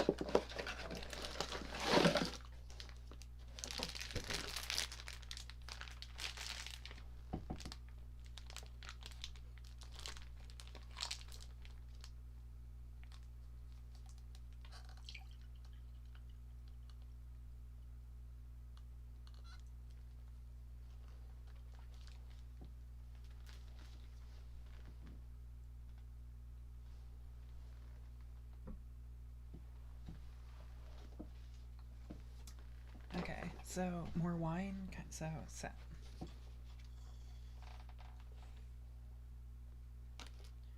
The children tried very hard, but they could not pull the beard out. It was caught too fast. "I will run and fetch someone," said Rose Red. "You senseless goose," snarled the dwarf. "Why should you fetch someone? You are already too many for me. Can you not think of something better?" "Don't be impatient," said Snow White. "I will help you," and she pulled her scissors out of her pocket and cut off the end of the beard. Guess Snow White knows how to put doors in her. Well, this is a different Snow White than the other one who went the opposite direction with the midgets. As soon as the dwarf felt himself free, he laid hold of a bag which lay amongst the root of the tree, and which was full of gold, and lifted it up, grumbling to himself, "Uncouth people, to cut off a piece of my fine beard. Bad luck to you." Then he swung the bag upon his back, and went off without even looking once looking at the children. Sometime after that, Snow White and Rose Red went to catch a dish of fish. As they came near the brook, they saw something like a large grasshopper jumping towards the water, as if it were going to take a leap in. They ran to it and found it was the dwarf. "Where are you going?" said Rose Red. You surely don't want to go into the water." "I am not such a fool," cried the dwarf. "Don't you see that the accursed fish wants to pull me in?" The little man had been sitting there fishing, and unluckily the wind had twisted his beard with the fishing line, and just then a big fish bit, and the feeble creature was not strong enough. It had not the strength to pull it out. The fish kept the upper hand and pulled the dwarf towards him. He held on to all the reeds and rushes, but it was little good. He was forced to follow the movement of the fish, and it was in urgent danger of being dragged into the water. The girls came just in time. They held him fast and tried to free his beard from the line, but all in vain. Beard and line were entangled, fast together. Nothing was left but to bring out the scissors and cut the beard, whereby a small part of it was lost. When the dwarf saw that, he was screaming out, "Is that civil, you toadstool? Did it disfigure one's face? Was it not enough to clip off the end of my beard? Now you cut off the best part of it. I cannot let myself be seen by my people. I wish you had been made to run the soles off your shoes." Then he took out a sack of pearls which lay in the rushes. Without saying a word more, he dragged it away and disappeared behind a stone. Wow, this dwarf's an absolute dick. Why can't they ever be nice like the... I mean, I guess dwarves are full of anger and their grudges and everything that... I mean, have you ever seen a dwarf act civil towards one of their long-eared superiors? Because, yeah, naturally, everybody knows elves are just way better than those uncouth dwarfs. And before Ball Buddy does a adaptation of this one. The girls came just... Oh. Then he took out the sack and disappeared behind a stone. It happened that soon afterwards the mother sent the two children to town by needles and thread, and laces and ribbon. The road led them across a heath, upon which huge pieces of rock lay strewn here and there. Now they noticed a large bird hovering in the air, flying slowly round and round above them. It sank lower and lower, and at last settled near a rock not far off. Directly afterwards they heard a loud, piteous cry. They ran up and saw with horror that the eagle had seized their old acquaintance, the dwarf, and was going to carry him off. Let the eagle take him, kids, don't be stupid. The children, full of pity, at once took tight hold of the little man, and pulled against the eagle so long that at last he let his booty go. As soon as the dwarf had recovered from the first fright, he cried out with his shrill voice, "Could you not have done it more carefully? You dragged at my brown coat so that it is all torn and full of holes. You helpless, clumsy creatures." Then he took up a sack full of precious stones and slipped away under the rock into his hole. The girls, who by this time were used to his thanklessness, went on their way and did their business in the town. As they crossed the heath again on their way home, they surprised the dwarf, who had emptied out his bag of precious stones in a clean spot, and not thought that anyone would come here so late. The evening sun shone upon the brilliant stones. They glittered and sparkled with all colors so beautifully that the children stood still and looked at them. "Why do you stand gaping there?" cried the dwarf, and his ashen-gray face became copper-red with rage. He was going on with his bad words when a loud growling was heard, and a black bear came trotting towards them out of the forest. The dwarf sprang up in a fright, but he could not get to his cave, for the bear was already close. Then in the dread of his heart he cried, "Dear Mr. Bear, scare me. I'll give you all my treasures. Look, the beautiful jewels lying there. Grant me my life. What do you want with such a slender little fellow as I? You would not feel me between your teeth. Come, take these two wicked girls. They are tender morsels for you, fat as young quails. For mercy's sake, eat them." The bear took no heed of his words, but gave the wicked creature a single blow with his paw, and he did not move again. The girls had run away. The bear called to them, "Snow White and Rose Red, do not be afraid. Wait, I will come with you." Then they knew his voice and waited, and when he came up to them suddenly his bearskin fell off, and he stood there, a handsome man, clothed all in gold. "I am a king's son," he said, "and I was bewitched by that wicked dwarf who had stolen my treasures. I have had to run around the forest as a savage bear until I was freed by his death. Now he has gotten his well deserved punishment. Snow White was married to him, and Rose Red to his brother, and they divided between them the great treasure which the dwarf had gathered together in his cave. The old mother lived peacefully and happily with her children for many years. She took the 2 rose trees with her, and they stood before her window, and every year bore the most beautiful roses, white and red. Well, I guess that's the end of a fairy tale hour. And now we have 50 minutes. Can just do it. Want to finish up the last little bit of this sewing. Managed to, while if you notice the pauses, I was kind of working on these snaps while sewing. You can see them in the background of this. Some sort of reading stand would be helpful if I do this in the future. I do seem to do like reading books a lot for this, which I guess fits with the character. Because you keep on just seeing me staring down or with the eyes closed. I mean, part of the whole reason of doing this is you can see expressions. Yeah, like now, since I'm not staring down at the book, it's just so much more reactive. Although, if I look down at my sewing, the eyes still close. But yeah, so that was 3 fairy tales. Did 2 death ones. Godfather Death and Death's... yeah. Yeah, Godfather Death and Death's Messengers.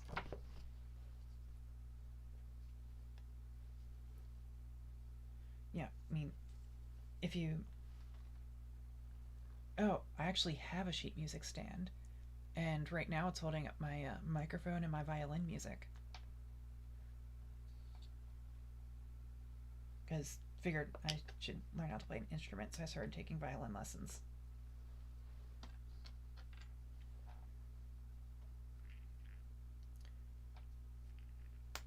But I guess once I'm finished my final, I could make a book stand and have it fit the whole atmosphere. I mean, actually, that'd probably be a fun project to do. So going from Storm of Steel to Grimm's Fairy Tales, but Grimm's Fairy Tales does fit with the character, and probably just do random open expired copyright books.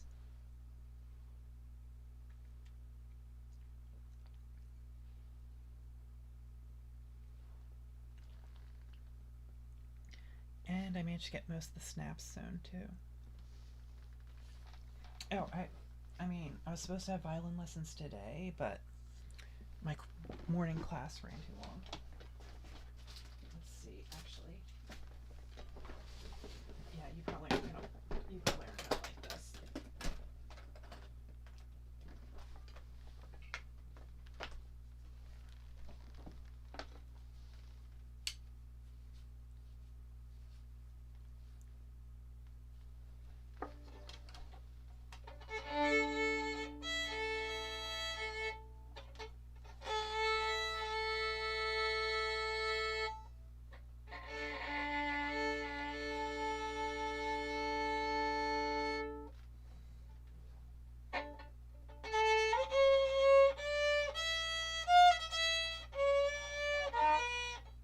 Yeah, that's absolutely horrible.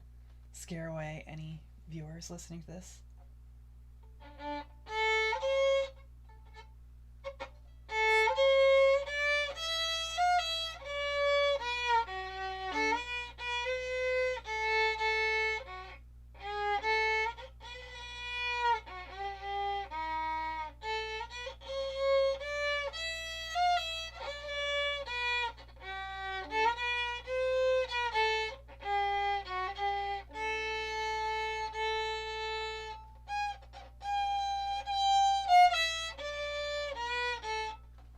Oh, chat rate. What? Oh, okay.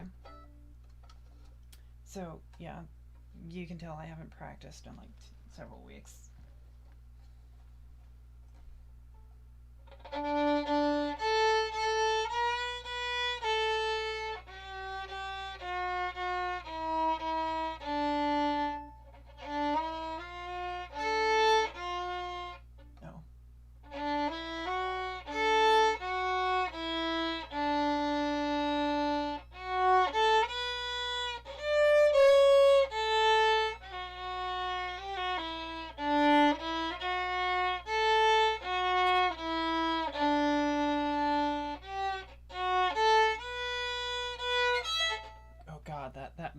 absolutely horrific. Oh god, gonna scare away anybody who's thinking watching it. It's like, oh, is it gonna end with that horrible screeching? I mean, can probably get better with practice, but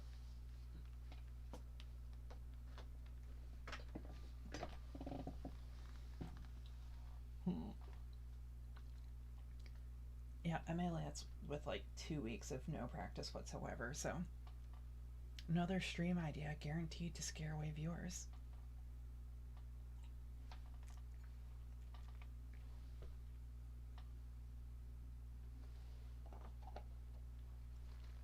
I think I have, let's see, so 3 sets of snaps, then probably could actually get them sewn on tomorrow morning. Oh yeah, practice really is. Like, I was talking about this earlier, I'm convinced you can learn anything with enough effort put to it. I mean, maybe not enough to get good at it, but enough to be somewhat passable at it.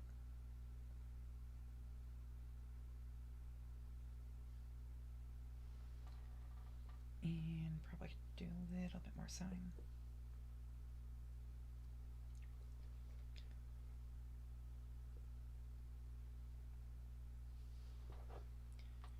So, any more recommendations for possible stream topics or future stream topics? Because right now, still in the, I mean, all these are titled test stream because still working out the kinks and discuss this. Probably thinking of doing like an official, quote unquote, official launch sometime in May when I actually have time and graduate from school. I mean, I've been doing several streams a week, but Finnegan's Wake, isn't that a crap? I could have sworn it sounds familiar. Isn't that the super? I've heard of it. Oh yeah, James Joyce. It's, I forget if it was one with like no punctuation or if it's just like full stream of consciousness. But I've heard of it. Vaguely heard of it. Don't think I don't think I know what I'm talking. Don't falsely assume I know what I'm talking about on this, but honestly. That would be interesting. I talked earlier about possibly doing like maybe reading like Edgar Allan Poe or Shakespeare. I mean, I am partial to Edgar Allan Poe. I mean, actually, it's his it's the weirdest thing. His grave is right across the street from the VA hospital in Baltimore. Oh, James Joyce or Finnegan's Wake. I've heard it gets a bit weird with punctuation, so that'd be an interesting one. Poe would be good too. Poe's definitely on the list. I mean, Poe might be next.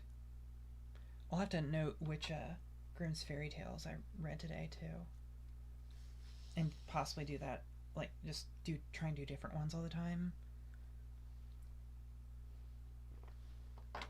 Because, I mean, who doesn't like the who doesn't like the Grimm's fairy tales?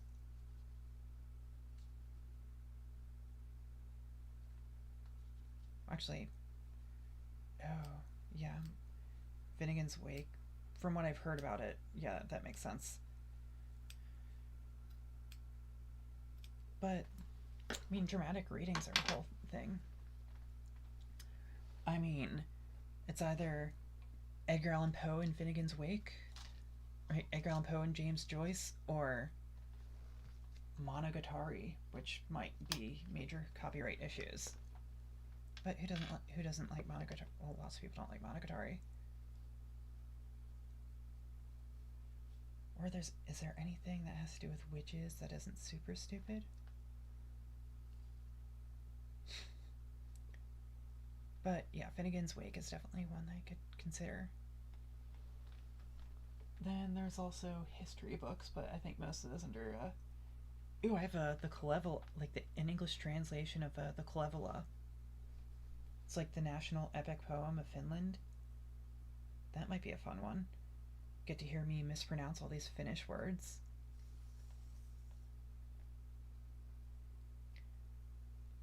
James Joyce. Yeah, that. I have books for Poe and Emily Dickinson. Except that would be full emo. I mean, I guess I'm gonna get really good at spending a lot of time reading. Streams would probably be easier if I didn't if I drank water instead of wine, but yeah, no, that's the easy way out. Let's see, Finnegan's Wake.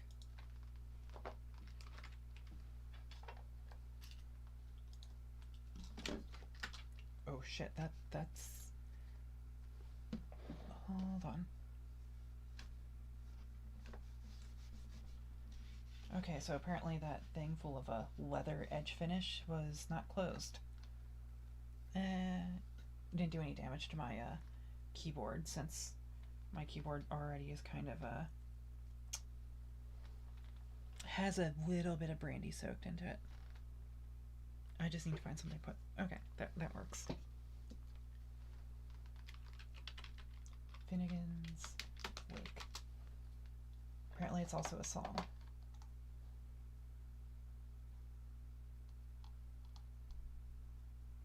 Oh, there.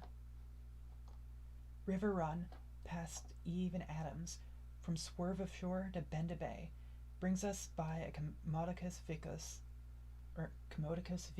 of recirculation back to Howth Castle and environs. Sir Tristram, voleur d'amour, frover the short sea, had Pascore re-arrived from North America.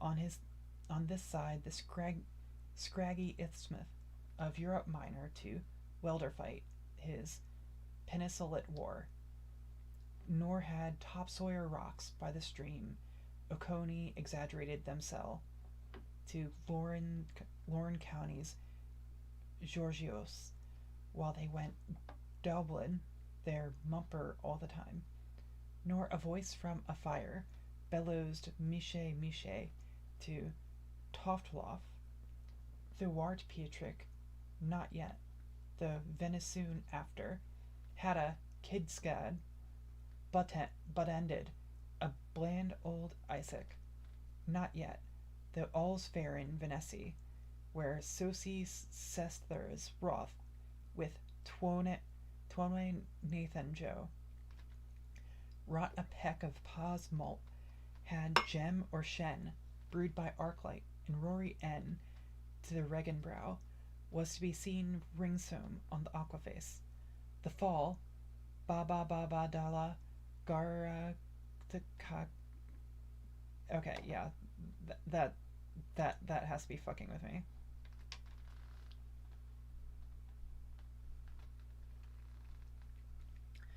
Okay, so that would be a fun challenge, I guess, but that whole keyboard key mash is a bit too much. I mean, it would be a bit easier if it wasn't for the key mash. I would consider it if it wasn't for the key mash. Let's see. Edgar Allan Poe might be a bit better suited.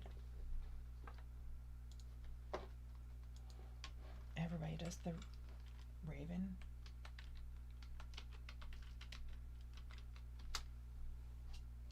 Yeah, Poe might be a bit better choice.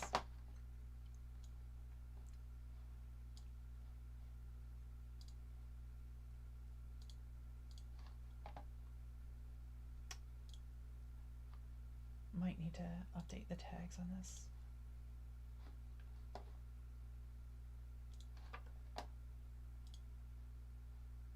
And where is it? It's here.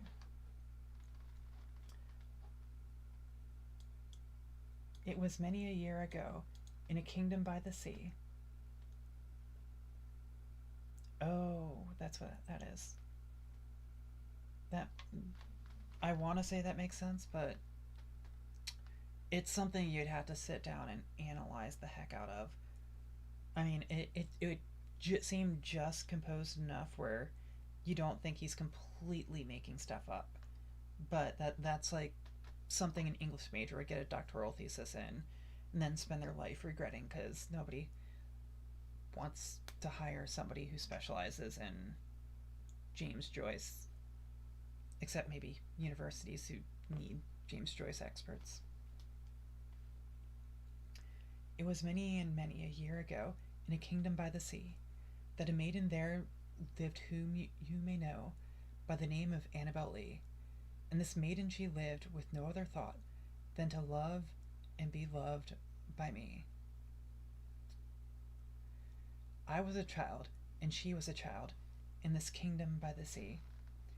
But we loved with a love that was more than love, I and my Annabel Lee. But we loved with a love that was more than love, I and my Annabel Lee.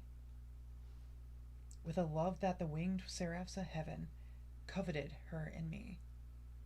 And this was the reason that, long ago, in this kingdom by the sea, a wind blew out of a cloud, chilling my beautiful Annabel Lee, so that her high-born kinsman came and bore her away from me, to shut her up in a sepulchre in this kingdom by the sea.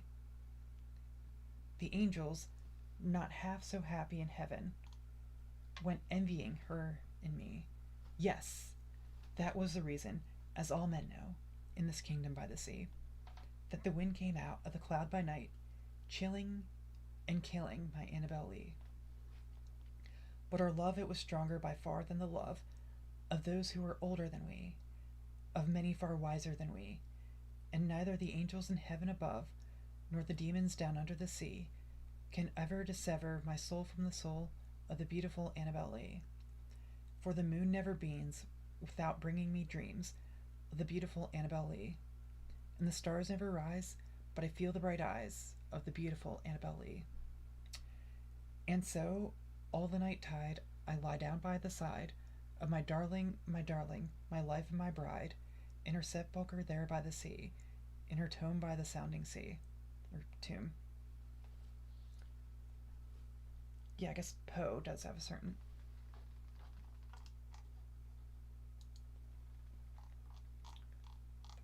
I mean, I guess his poetry is. God, that that pun is horrible. Yeah, Edgar Allan Poe's poetry, or poetry for short. Oh, I could do Baudelaire. Yeah, just reading all the alcoholic poet. Well, that is all the major poets. Well, no, Emily Dickinson apparently was just. Oh God, I remember the. Do you remember in a Huckleberry Finn, just Mark Twain absolutely tears into a character who's a makes a character that's like clearly supposed to be Emily Dickinson and just like absolutely like takes the piss out of her with like, oh, she's just like so like just Huckleberry Finn talking about this character. It's like, oh, she just spent all her time writing poetry, and it's just like super morbid and like who actually would want to read something like that? But her pictures were kind of pretty. Okay, The Haunted Place by Edgar Allan Poe. In the greenest of our valleys, by good angels tenanted, once a fair and stately place, radiant place, reared its head. In the monarch thought's dominion, it stood there, never seraph spread a pinion over fabric half so fair. Banners yellow, glorious golden, on its roof did float and flow. All this, was in the olden time long ago. And every gentle air that dallied in that sweet day, along the ramparts plumed and pallid, a winged odor went away. Wanderers in that happy valley through two luminous windows saw spirits moving musically to a lute's well-tuned law. Round about a throne where sitting, Porphy- Porphyrogen, in state his glory well befitting, the ruler of the realm was seen. And all with pearl and ruby glowing was the fair palace door, through which came flowing, flowing, flowing, and sparkling evermore, a troop of echoes whose sweet duty was but to sing, in voices of surpassing beauty, the wit and wisdom of their king. But evil things, in robes of sorrow, assailed the monarch's high estate. Ah, let us mourn, for never morrow shall dawn upon him desolate. And round about his home the glory that blushed and bloomed is but a dim remembered story of the old time entombed. And travellers now within that valley through the red litten windows see vast forms that move fantastically to a discordant melody, while like a ghastly rapid river through that pale door a hideous throng rush out forever and laugh but smile no more.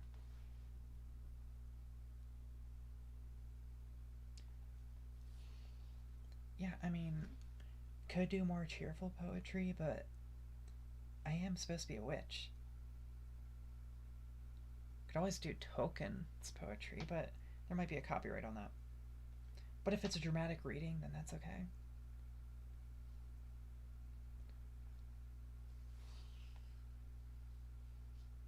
Yeah, if it's a dramatic reading, that makes this a performance. Just like I could get away with playing violin, but if I was played somebody else playing the violin, that would be copyright strike. Because if I play it, it's a cover. Going the super budget route, just like the artwork. Because rather than paying somebody for their artwork would cost money. But stealing artwork would be bad, so instead I just do my own crappy artwork.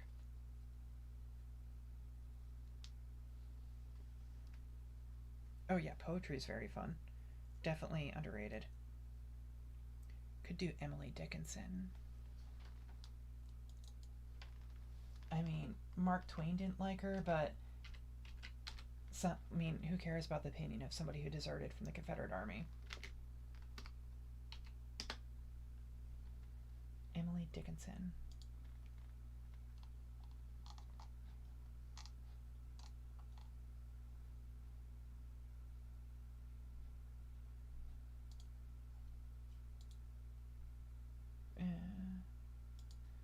I also have Rudyard Kipling too, but that's over on the bookshelf, along with most of my other poetry books. Some of these stitches pulled out, that's annoying.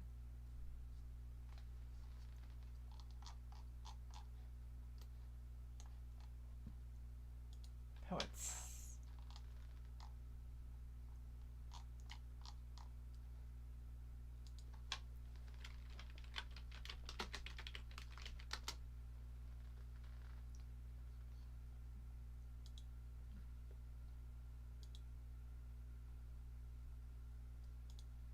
See, let's find a good one for.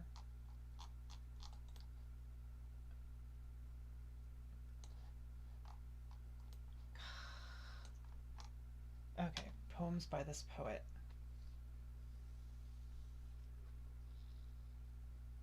Fame is a bee, faith is a. Oh, wait. Heard.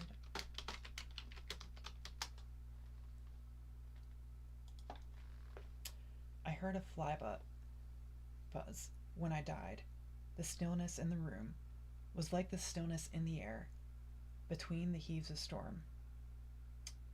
The eyes around had wrung them dry, and breasts were gathered firm for that last onset when the king be witnessed in the room. I willed my keepsakes, signed away, what portion of me be assignable, and then it was, there interposed a fly, with blue, uncertain, stumbling buzz between the light and me, and when the windows failed, and then, I could not see to see.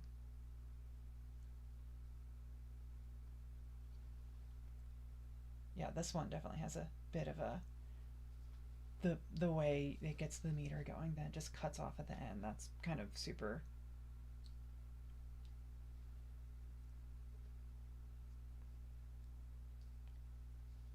Yeah, definitely has an impact. More by this.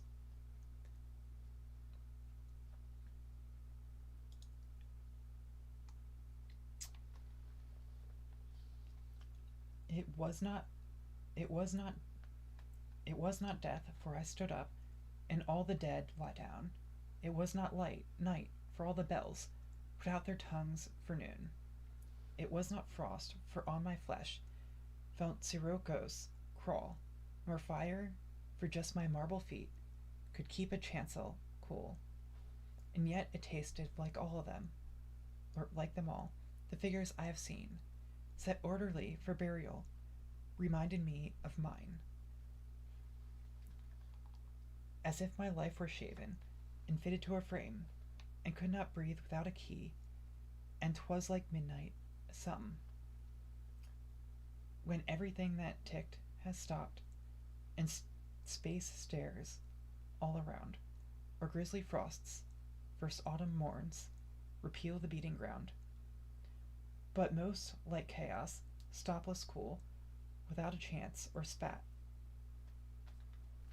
or even a report of land to justify despair.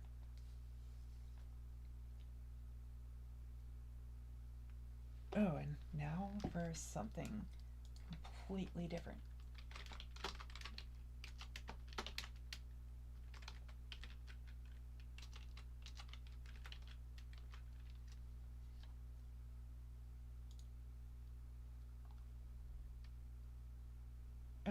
Let's see.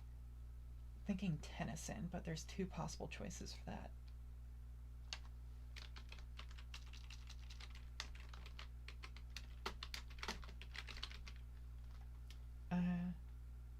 Overall, I've been hinting at a military history route, so kind of have to do this one for Tennyson.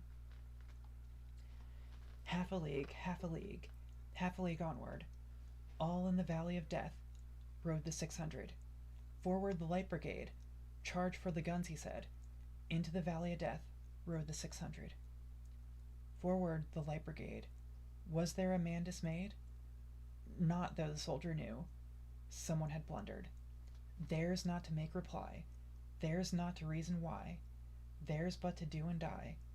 Into the valley of death rode the 600. Cannon to the right of them, cannon to the left of them, cannon in front of them, volleyed and thundered. Stormed at with shot and shell, boldly they rode and well. Into the jaws of death, into the mouth of hell, rode the 600. Flashed all their sabres bare, flashed as they turned in air, sabering the gunners there, charging an army wall, all the world wondered. Plunged in the battery's smoke, right through the line they broke, Cossack and Russian, reeled from the sabre stroke, shattered and sundered. Then they rode back, but not the 600. Cannon to the right of them, cannon to the left of them, cannon behind them, volleyed and thundered. Stormed at with shot and shell, while horse and hero fell. Then they that had fought so well came through the jaws of death, back from the mouth of hell, all that was left of them, left of 600. When can their glory fade? Oh, the wild charge they made. All the world wondered. Honor the charge they made. Honor the light brigade. Noble 600. Then compare this to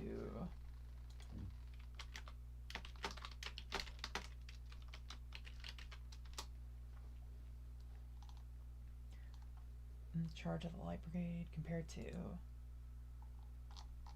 oh, this one's a long one, but it's a pretty interesting one. Part 1. On either side the river lie long fields of barley and rye that clothe the world and meet the sky, And through the field the road runs by, to many towered Camelot, and up and down the people go, gazing where the lilies grow, round an island there below, the island of Shalott. Willows whiten, aspens quiver, little breezes dusk and shiver, throw the wave that runs forever, by the island in the river, flowing down to Camelot. 4 grey walls and 4 grey towers overlook a space of flowers, and the silent isle embowers the Lady of Shalott. By the margin willow veiled, slide the heavy barges trailed, by slow horses, and unhailed, the shallop flitteth silken sail, skimming down to Camelot. But who hath seen her wave her hand, or at the casement seen her hand? Or is she known in all the land, the Lady of Shalott? Only reapers, reaping early, in among the bearded barley, hear a song that echoes cheerily, from the river winding clearly, down to towered Camelot. And by the moon the reaper weary, piling sheaves in uplands airy, listening whispers, "'Tis the fairy Lady of Shalott."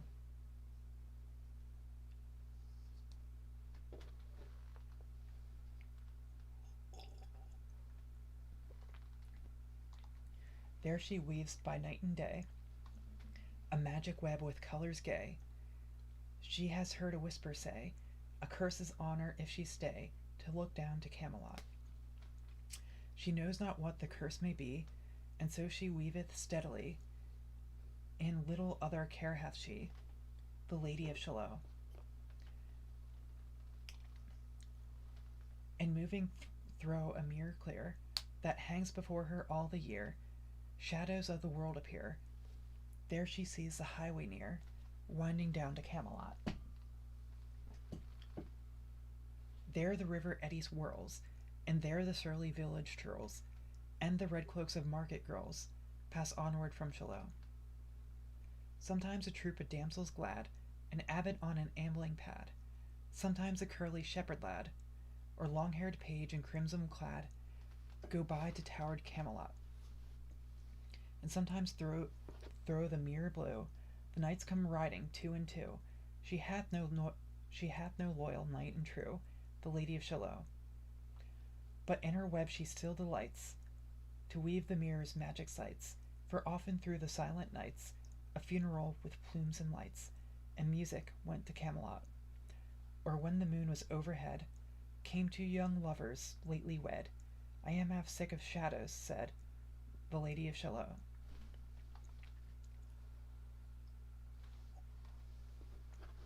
Part 3.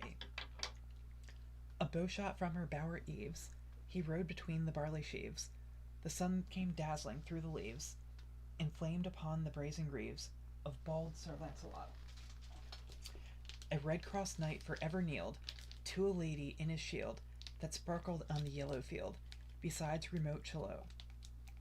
The gemmy bridle glittered free, like some branch of stars we see, hung in the golden galaxy. The bridal bells sang merrily, as he rode down to Camelot. From his blazoned baldric slung, a mighty silver bugle hung, and as he rode his armor rung, besides remote Shalott. All in the blue unclouded weather, thick jewelled shone the saddle leather. The helmet and the helmet feather burned like one burning flame together, as he rode down to Camelot. And often thro' the purple night, below the starry clusters bright, some bearded meteor trailing light moves over still Shalott. His broad clear brow in sunlight glowed, on burnished hooves his horse trode, from underneath his helmet flowed his coal-black curls as on he rode down to Camelot. From the bank and from the river he flashed into the crystal mirror. Tira lira by the river sang Sir Lancelot.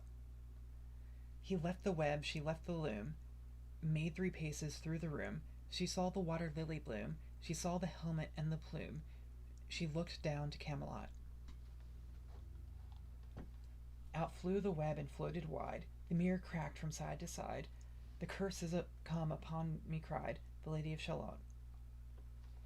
In the stormy east wind straining, the pale yellow woods were waning, the broad stream in his banks complaining, heavily the low sky raining, over towered Camelot. Down she came and found a boat, beneath a willow left afloat, and round about the prow she wrote, the Lady of Shalott. And down the river's dim expanse, like some bald seer in a trance, seeing all his own mischance, with a glassy countenance, did she look to Camelot. And at the closing of the day, she loosed the chain and down she lay. The broad stream bore her far away, the Lady of Shalott. Lying robed in snowy white, that loosely flew to left and right, the leaves upon her falling light, throw the noises of the night, she floated down to Camelot. And as the boat head wound along, the willowy hills and fields along, she heard her singing her last song, the Lady of Shalott.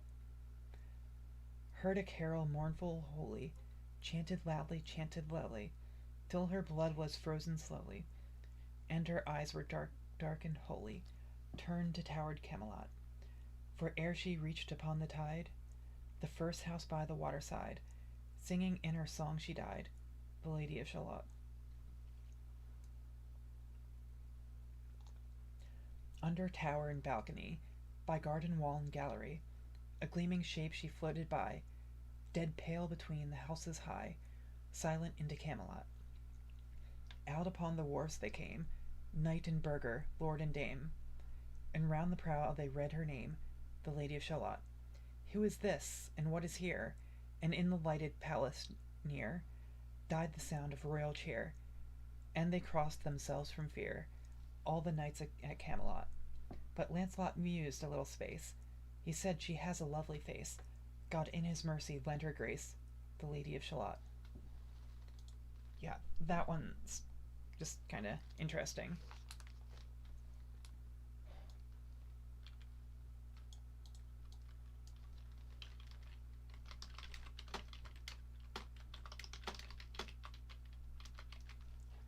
But, yeah.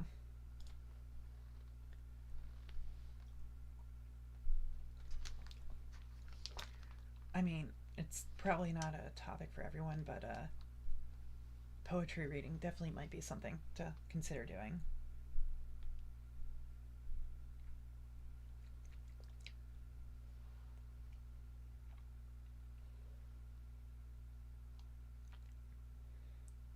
Just like what spurns her to leave is Lancelot, then of course she ends up dying, and I mean there's a whole lot of other layers you can. I mean it's a bit too late in the day for me to attempt poetry analysis, but it's definitely one that's always stuck out to me. Oh, I think I have Kipling here too. That might be good. I mean, I know Kipling did a sort of like a rebuttal, almost a rebuttal to Charge of the Light Brigade, where he's complaining about veterans benefits. Thought that one was always interesting. But there's also his poem about the square that broke. Was that Kipling who wrote that? Crap, who was it who did that one? Let me check.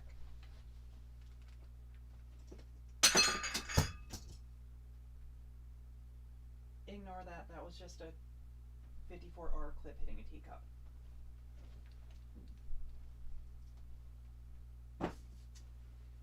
Oh, there's Kipling.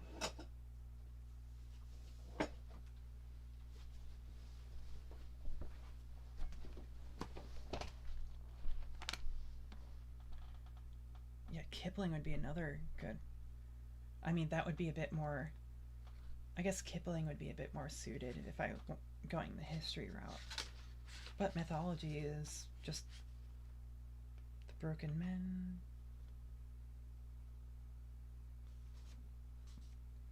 Holy War, the veterans. Ooh, the white man's burden. That would be.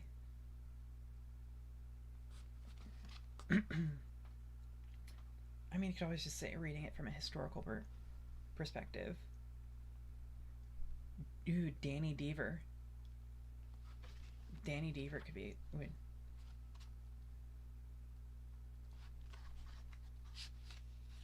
Nope, that's Gunga Din.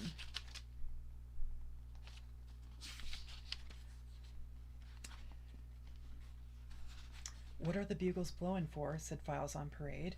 To turn you out, the color sergeant said. What makes you look so white, said Files on Parade. I'm dreadin' what I've got to watch, the color sergeant said. For they're hangin' Danny Deaver, you can hear the Dead March play. The regiment's in Olive Square, they're hanging him today. They've taken off his buttons off and cut his stripes away, and they're hanging Danny Deaver in the morning. What makes the rear rank breathe so hard? Said Files on Parade. It's bitter cold, the color sergeant said. What makes that front rank man fall down? Said Files on Parade. A touch of sun, the color sergeant said. They are hanging Danny Deaver. They are marching of him around. They have alted Danny Deaver by his coffin on the ground, and I'll swing in and I'll sing an arf a minute for a sneakin' shootin' hound. Oh, they're hanging Danny Deaver in the mornin'. His cot was right and caught to mine, said Files on Parade. He's sleepin' out in far tonight, the color sergeant said. I've drunk his beer a score o' times, said Files on Parade. He's drinkin' bitter beer alone, the color sergeant said. They're hangin' Danny Deaver. You must mark him to his place, for he shot a comrade sleepin'. You must look him in the face. 900 of his country and the regiment's disgrace, while they're hangin' Danny Deaver in the morning. What's that so black agin the sun? Said Files on Parade. It's Danny fightin' hard for life, the color sergeant said. What's that whimpers overhead? The Files on Parade, said Files on Parade. It's Danny's soul that's passin' now, the color sergeant said. For they're done with Danny Deaver. You can hear the quick-step play. The regiment's in column end, they're marchin' us away. Ho, the young recruits are shaken, and they'll want their beer today, after hanging Danny Deaver in the mornin'. The accent on that one's hard.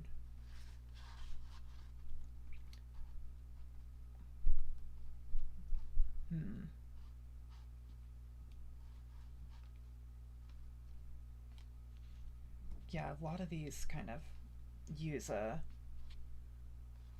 accent, have some sort of accent to it.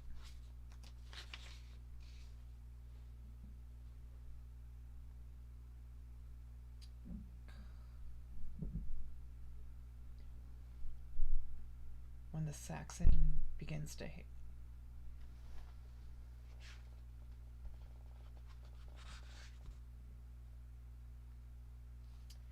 Okay, trying to remember who did that poem about the square that broke.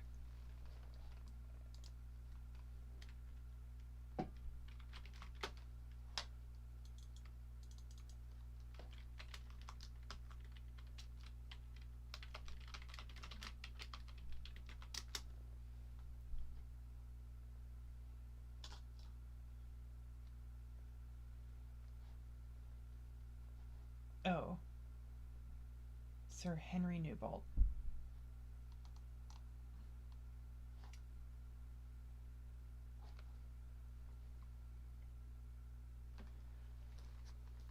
Vitae Lampada.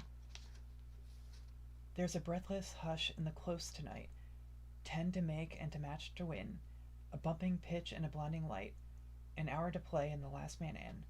And it's not for the sake of a ribbon coat, or the selfish hope of a season's flame, but his captain's hand on his shoulder smote, play up, and play the game. The sand of the desert is sodden red with the wreck of a square that broke. The Gatling's jammed, and the colonel's dead, and the regiment blind with dust and smoke. The river of death has brimmed his banks, and England's far in honor's a name.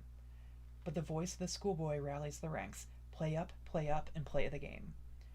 This is the world that year by year, while in her place the school is set, every one of her sons must hear, and none that hears it dare forget.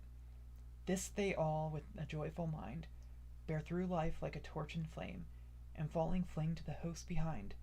play up, and play the game.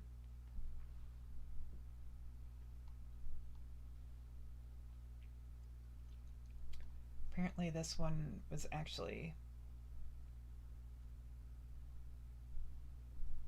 Mhm.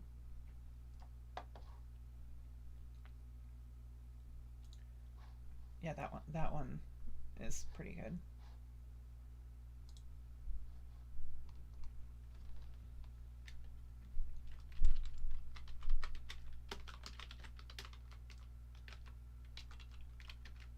And let's see what else we can do.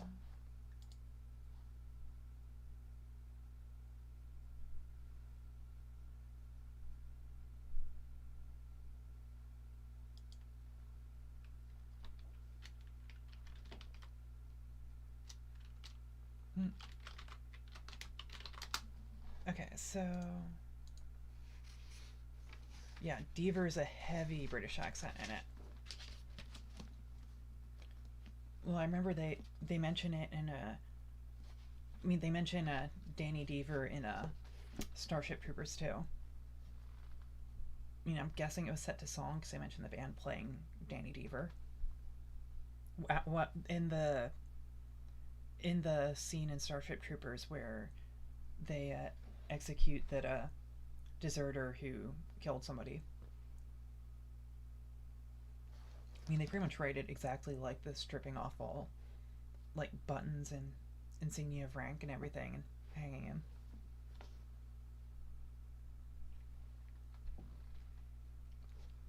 But yeah, most of the poetry in this is a lot of it has at least some sort of a accent to it.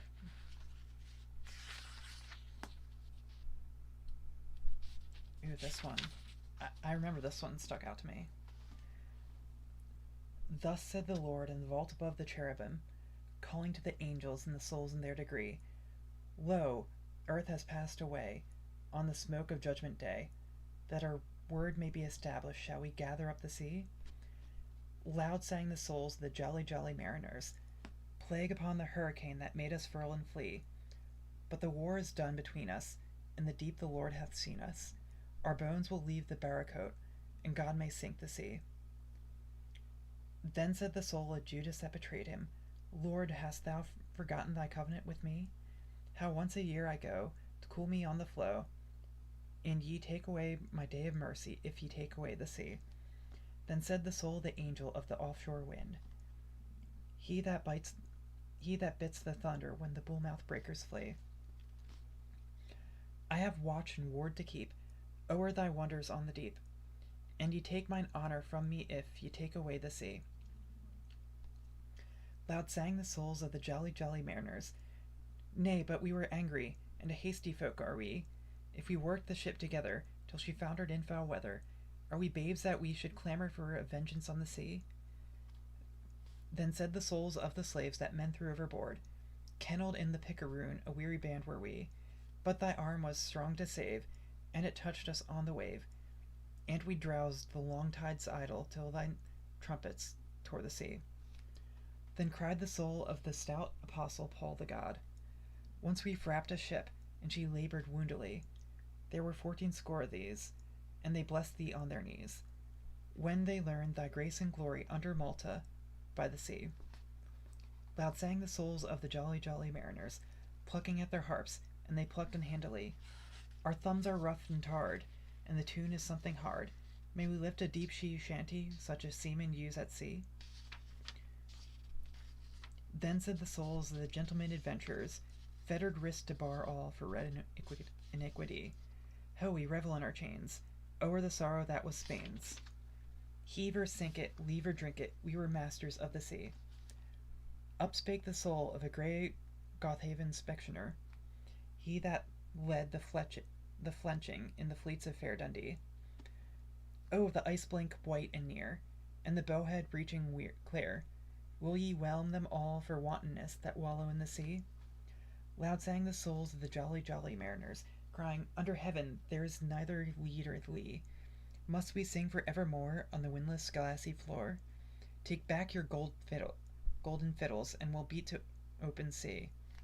Then stooped the Lord, and he called the good sea up to him, and stablished its borders unto all eternity, that such as have no pleasure for to praise the Lord by measure, they may enter into galleons, and serve him on the sea.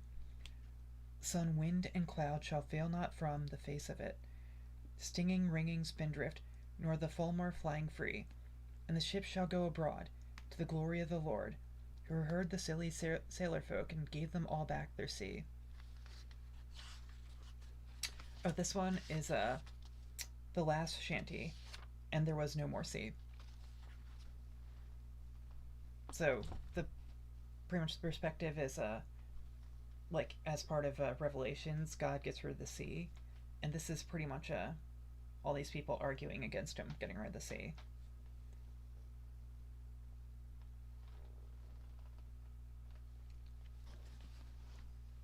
See, you could go the dark goth route for poetry, or I can go the war poetry route. We'll see what I find on the bookshelf.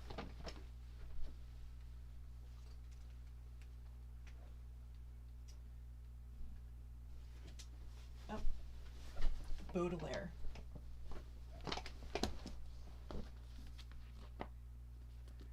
I'm not gonna try reading it in French. My French pronunciation's horrible, almost as bad as Ian's.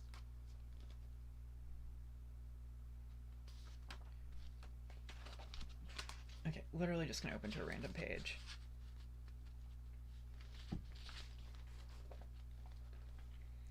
If you really want, I can attempt to read the French, but it's been like half a decade since I've taken any French courses, and I'm not drunk enough to pronounce it properly.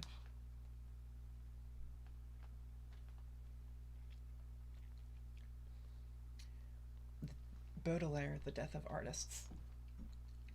How often must I shake my bells and kiss your low forehead, O dismal character? How many arrows must I shoot amiss before I strike the target's mystic lure? We must wear out our souls in subtle schemes. We must dismantle many a scaffolding before we know the creature of our dreams that fills our hearts with sobs and sorrowing.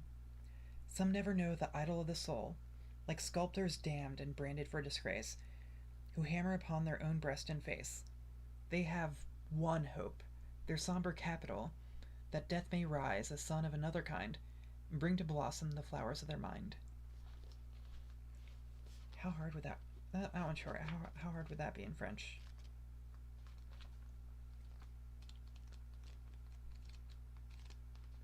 Tableau Parisien. Levin. Fleur de Mal. Revolt. La Morte. Combien? Yeah, no, my French is absolutely horrible. Combien faut-il de fois?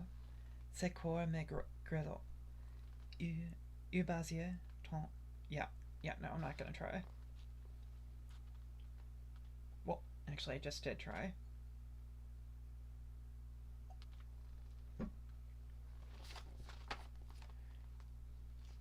I'll just go to,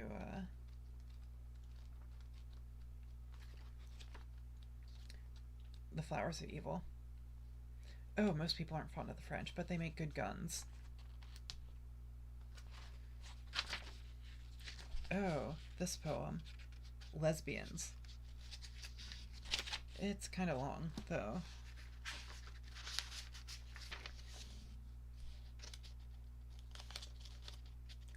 Wait, he has multiple poems titled Lesbians.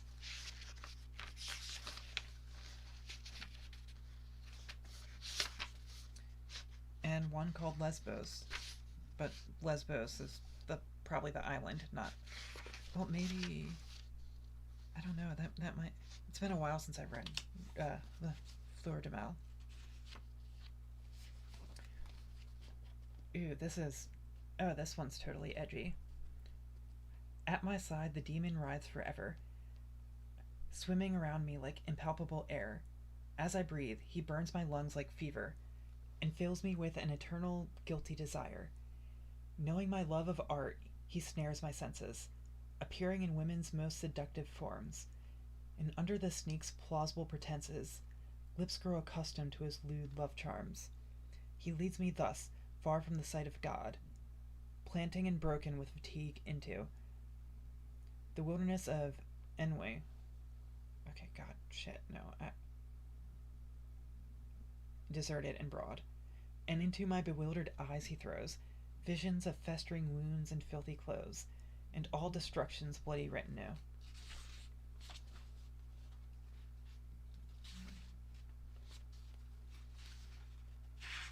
I mean, the French as a people can be pretty unbearable, but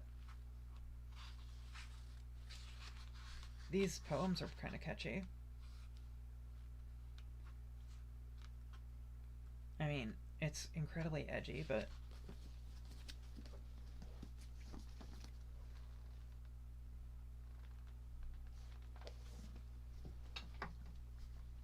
I mean, there's definitely worse poets out there.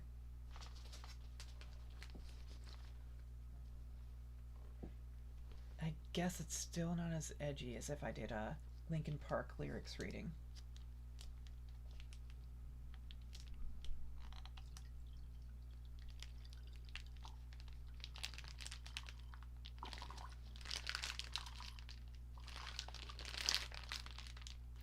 And that's the last of my wine.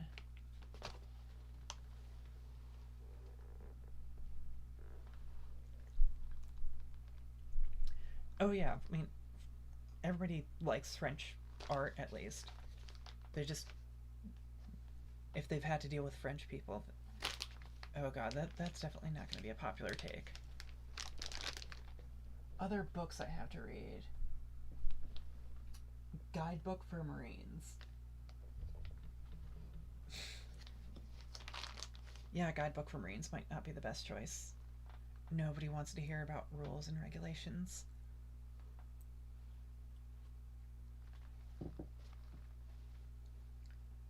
But yes, it's kind of funny how the avatar just sort of shoots back if you turn away from it. The TV, like this. Oh, did it do it? No, it didn't do it.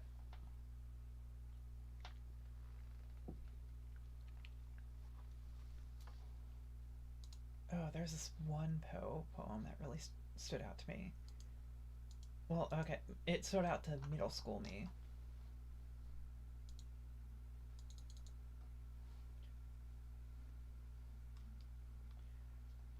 Okay, actually, I think I have it memorized still. Deep in the earth, my love lies sleeping, and I must weep alone. That, I mean, that's the whole poem, but to an edgy middle schooler, that's like brilliant.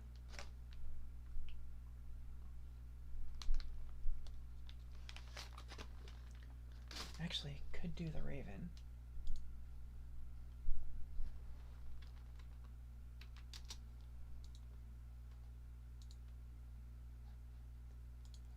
Yeah, probably. Okay, I mentioned Poe. I have to do a reading of the Raven, even though my voice is starting to go on me.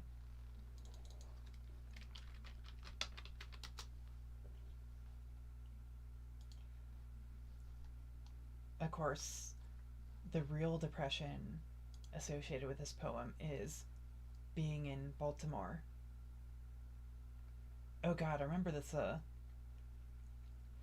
was watching this one like a sort of a well, I got in like a supernatural themed documentary kick, or like haunted places and everything.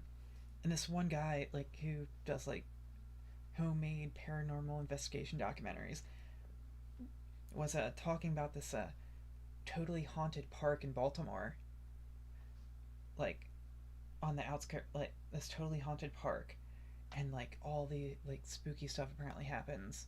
It's like, oh, and bodies and everything. Then he like it starts off with him in the park with a cameraman, and he's like whispering, talking about how spooky the place is. Then all of a sudden you hear like a gunshot, then a whole bunch of other gunshots, and he's like, "Do you hear?" It's like, "Oh wait, no, that's a full on like gunfight." Like shit, let's just try and not get caught or everything. So just then they start sneaking out of the forest, and then police sirens start going, and then there's just police everywhere on his when he drives by this one street. Then yeah, the real reason why people there's a rumor for people finding bodies in the park is because it's in Baltimore, and that's just what people do in parks in Baltimore is dump bodies, which kind of takes away from the whole spookiness aspect when it's just like gang violence. I mean, not to like devalue the issue of that, but if you're trying to shoot like a supernatural documentary, it kind of loses its impact when the explanation is gang violence. So just like trying to imagine the Raven taking place in modern day Baltimore just doesn't work. But anyways, once upon a midnight dreary, while I pondered, weak and weary, over many a quaint and curious volume of forgotten lore, kind of what I'm doing right now. While I nodded, nearly napping, suddenly there came a tapping, as of someone gently rapping at my chamber door. "'Tis some visitor," I muttered, tapping at my chamber door. Only this, and nothing more.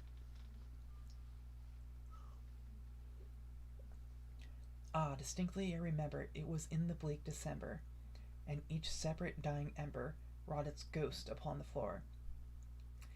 Eagerly I wished the morrow, vainly I had sought to borrow from my books surcease of sorrow for the lost Lenore, for the rare and radiant maiden whom the angels named Lenore, nameless here for evermore. And silken, sad, uncertain rustling of each purple curtain thrilled me, filled me with fantastic terrors never felt before, so that now, to stiff the beating of my heart, I stood repeating, "'Tis some visitor entreating entrance at my chamber door, some late visitor entreating entrance at my chamber door. It is this, and nothing more." Presently my soul grew stronger, hesitating then no longer. "Sir," said I, "or madam, truly your forgiveness I implore, but the fact is I was napping, and so gently you came rapping, and so faintly you came tapping at my chamber door, that I scarce was sure I heard you. Here I opened the wide door. Darkness there, and nothing more." Deep into that darkness peering, long I stood there, wondering, fearing, doubting, dreaming dreams no mortal ever dared to dream before. But the silence was unbroken, and the stillness gave no token, and the only word there spoken was the whispered word, "Lenore?" This I whispered, and an echo murmured back the word "Lenore," merely this, and nothing more.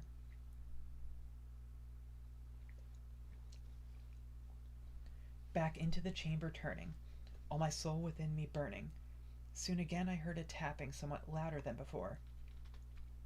"Surely," said I, "surely that is something at my window lattice. Let me see, then, what the rite is, and this mystery implore. Let my heart be still a moment, and this mystery explore.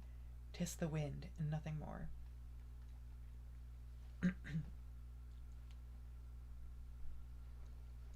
Open here I flung the shutter, when, with many a flirt and flutter, in there stepped a stately raven of the saintly days of yore. Not the least obeisance made he, not a minute stopped or stayed he, but with mien of lord or lady, perched upon my chamber door, perched upon a bust of Pallas just above my chamber door, perched and sat, and nothing more. Then this ebony bird beguiling my sad fancy into smiling, by the grave and stern decorum of the countenance it wore. "Though thy crest be shorn and shaven, thou," I said, "art sure no craven, ghastly grim and ancient raven, wandering from the nightly shore. Tell me what thy lordly name is on the night's Plutonian shore." Quoth the raven, "Nevermore." Much I marvelled this ungainly fowl to hear discourse so plainly, though its answer little meaning, little relevancy bore. For we cannot help agreeing that no living human being ever yet was blessed with seeing bird above his chamber door. bird or beast upon the sculpted bust above his chamber door, with such a name as Nevermore. But the raven, sitting lonely on the placid bust, spoke only that one word, as if his soul in that one word he did outpour. Nothing farther than he uttered, not a feather than he fluttered, twice scarcely more than muttered, Other friends have flown before. On the morrow he will leave me, as my hopes have flown before. Then the bird said, Nevermore.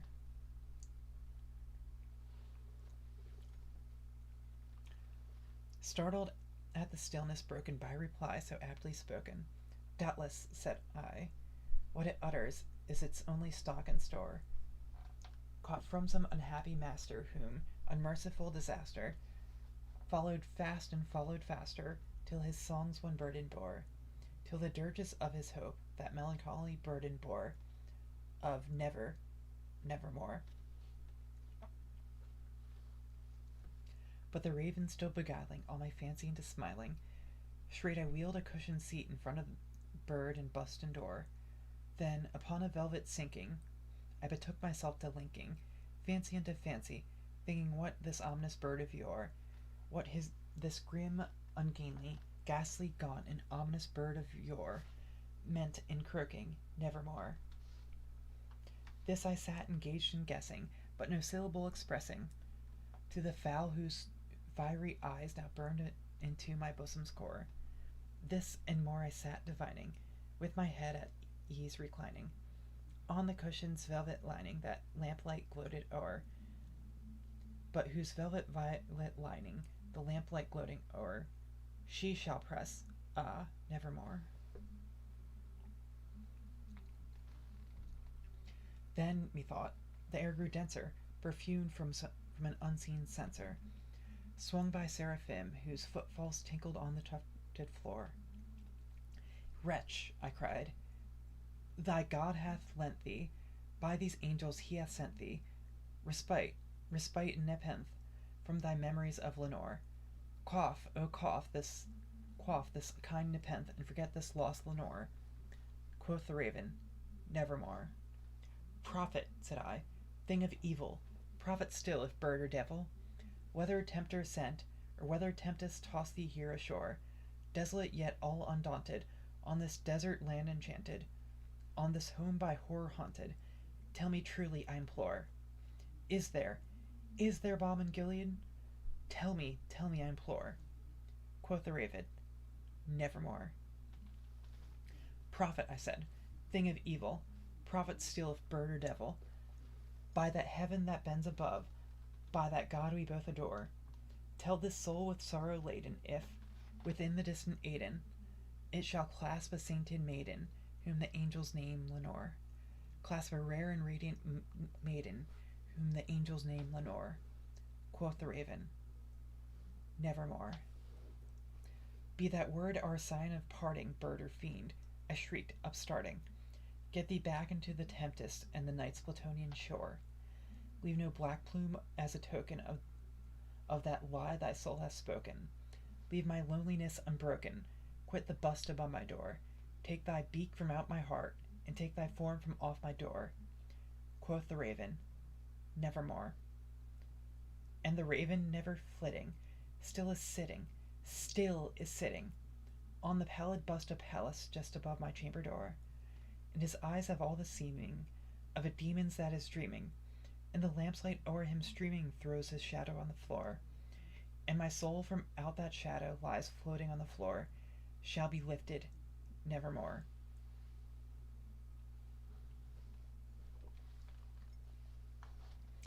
Still think it's interesting that people can actually teach ravens how to talk. And not only that, the first thing people usually teach ravens if they get a pet raven is teach it how to say nevermore. So, like, out of, like, all the videos of ravens talking on YouTube, most of them are just ravens saying nevermore. Yeah, but, like, you know how parrots have, like, that high parrot squawky voice? But ravens actually have, like, a deep, low, gravelly voice. So it's, like, super, it. I mean, it just it's a creepy sounding voice, but it and of course, yeah, ravens are cool. Like they're smart birds too.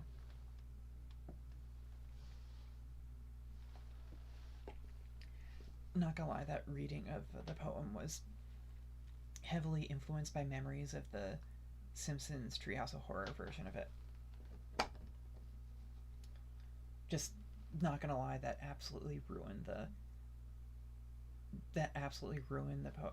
Well, still kind of just pops up whenever I read it. Just Homer, like shouting at the raven who looks like Bart, and they just have Bart saying "Nevermore" in the most smug voice.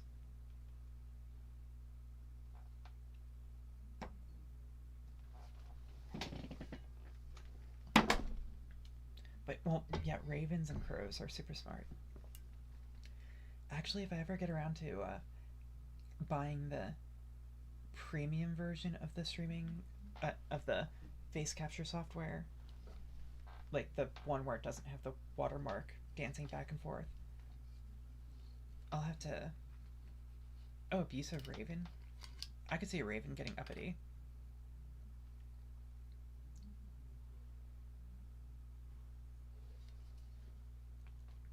But if I ever get the non-free version of this, a raven would be like a perfect mascot for like a raven or a cat.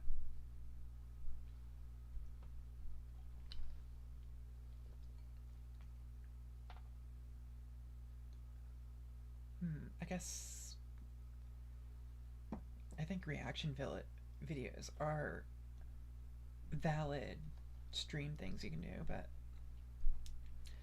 honestly, I probably end up doing reaction videos of random history videos and just say, "Oh, I didn't know that," or "Oh, that's pretty cool," which isn't doesn't really make for good entertainment. Just watching somebody nod along with a video. Do you remember seeing this one? Almost a rebuttal. Yeah, Raven would be cool. Oh god, remembering this one manga with a where like okay, there haven't been any updates at least for official translations for a while, but okay, so I've switched to brandy. But even now I don't feel like getting a brandy snifter, so I'm drinking out of a wine glass. But oh yeah, this one manga where the main character is in denial about being a witch. Like she's totally a witch, but just is like, no, I'm not a witch. I just can like talk with animals, especially black cats and ravens, and I can fly on a broom and do other magic and do make potions. And it's like, and of course, like her familiar is a raven named Noct, and she's just arguing with the raven. She's like, what that like that's a witch. Like you're literally describing a witch. And then of course she goes like on her way back home from town after somebody was hung as a witch. She finds like a wounded Inquisition knight at the Inquisition and like nurses him back to health because she's a good person. And the Raven's just like, what the hell? That's stupid. Like why are you saving his life? He'll surely kill you. And it's like, what? I'm totally not a witch. And it's just like, just look at your place. There's like herbs hanging from a wall. Like there's a like skull over there of some sort. And it's just like, hey, like, and yeah, just her going full like the Raven being the voice of reason, saying like why are you being so stupid? Like, but yeah, Raven would be a good logo, but maybe you could get it animated or not.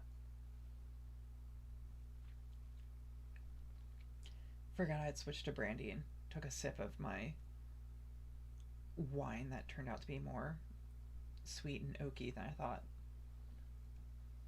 I mean, honestly, I'm drinking fairly cheap brandy, but it tastes pretty good.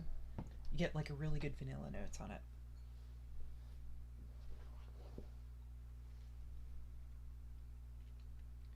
But yeah, just remember she ends up getting a black cat too, but the like black cat is just the most like it's a little like black kitten with like super wide eyes, but it's just like the most sarcastic character in the whole thing. Where where it just like starts calling her like GJ.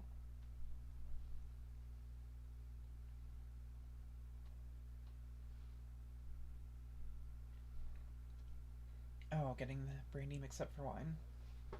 I've done worse things in the past.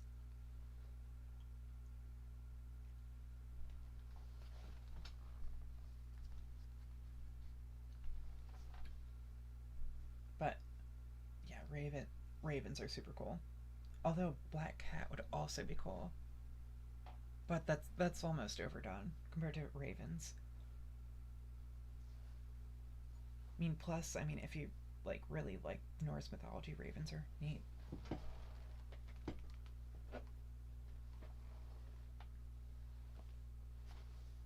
But hmm,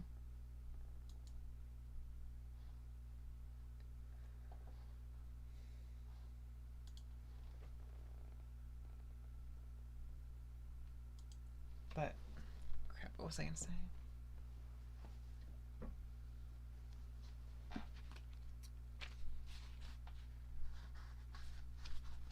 Let's see, the Holy War. Sorry, just looking at the Kipling book again. Wow, I've been going all over the place with topics from Grimm's fairy tales to Grimm's fairy tales to Poe to Crimean War to King Arthur to Emily Dickinson.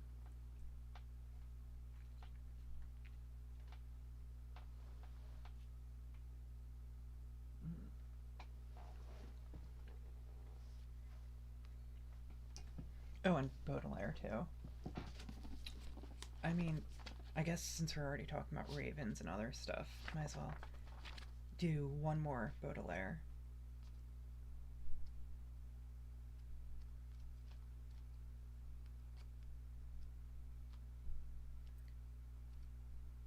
But yeah, Baudelaire is always like full emo stuff.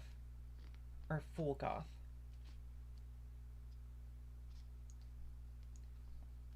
Like all sorts of just like sick venal muses, wicked monks, ill luck, beauty, the ideal, Don Juan and Hill,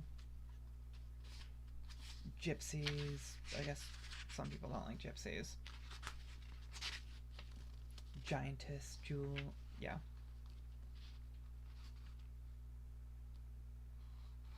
The remorse of the dead. Yeah, that's gothy enough to fit everything else. O shadowy beauty mine, when thou shalt sleep, in the deep heart of a black marble tomb, when thou for mansion and for bower shalt keep only one rainy cave of hollow gloom, and when the stone upon thy trembling breast, and on thy straight sweet body's supple grace, crushes thy will and keeps thy heart at rest, and holds those feet from their adventurous race. Then the deep grave, who shares my reverie, for the deep grave is ever the poet's friend, during long nights when sleep is far from thee, shall whisper, "Ah, thou didst not comprehend. The, the dead wept thus, thou woman frail and weak, and like remorse the worm shall gnaw thy cheek." Yeah, that's super.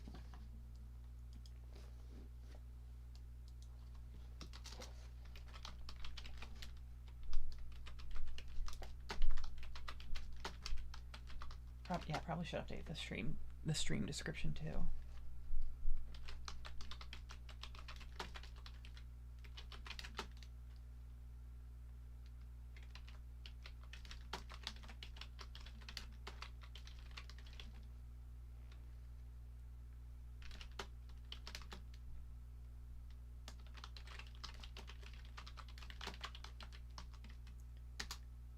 Okay.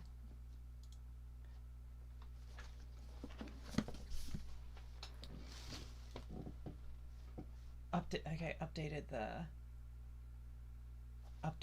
stream description, which I guess means I need to actually read a military manual. Oh god, I have some fun ones. I have a... Wait, no, is this the one that discusses... I still think it's hilarious that I still have boot camp manuals that discuss how you aren't allowed to be gay in the military. Like that I don't know why that's so funny to me, but it is. Oh god, I totally dated myself as being older. Well, I've already dated myself as being 300 years old, but lied about my age to enlist. Oh yeah, this is absolutely boring. Could put something just... I know for a fact I almost fell asleep to one of these. Almost, because they don't let you sleep.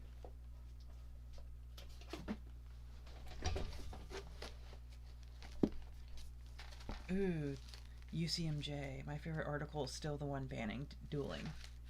You know the UCMJ actually bans, like specifically there's a specific article in the UCMJ banning dueling. Introduction to Values, Introduction to Ethics, Interior Guard 1. Oh, that one's funny with the general orders. Funny, but we had to memorize all that shit.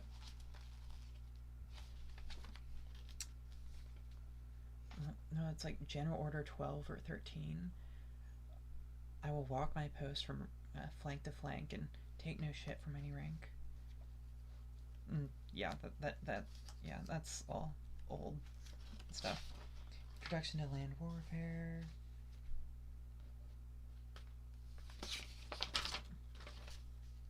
But yeah, just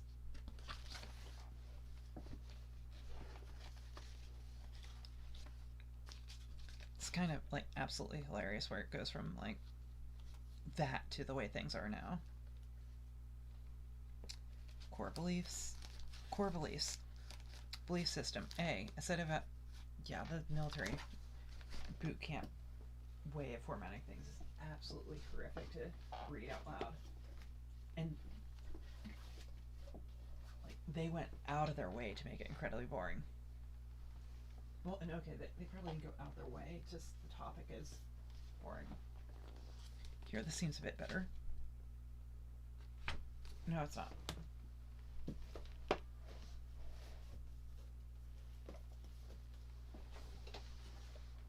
I think this one has a more valuable, more interesting.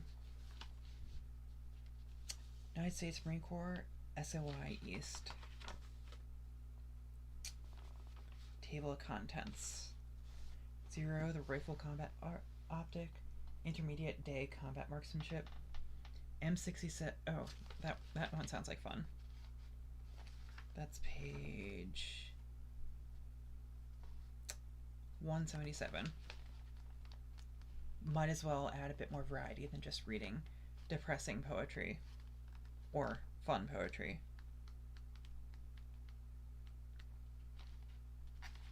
Student outline.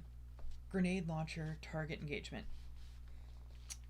Learning objective for this lesson. Terminal learning objectives. Given a grenade launcher, ammunition, and targets. Wait, no, I was doing the M67 fragmentation grenade. I thought. Hold on.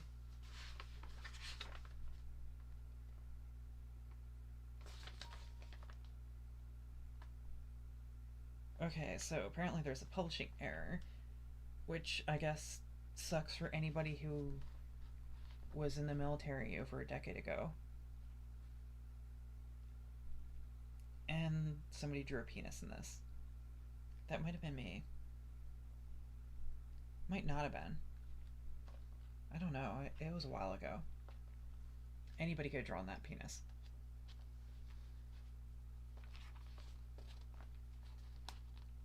Actually, that probably was. Well, that could have been. Okay, that's not the M67. That's the M240. M203. God, I'm tired. Okay, there's the...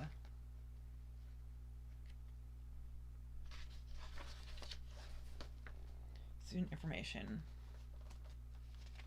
Safety lever. This is the last safety device found on... I could swear 2 of these pages are stuck together. Oh well.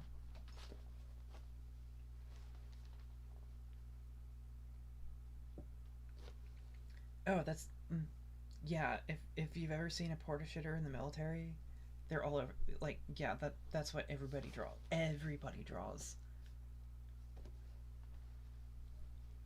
I mean, it's practically an art form in itself. Just how detailed you can get it.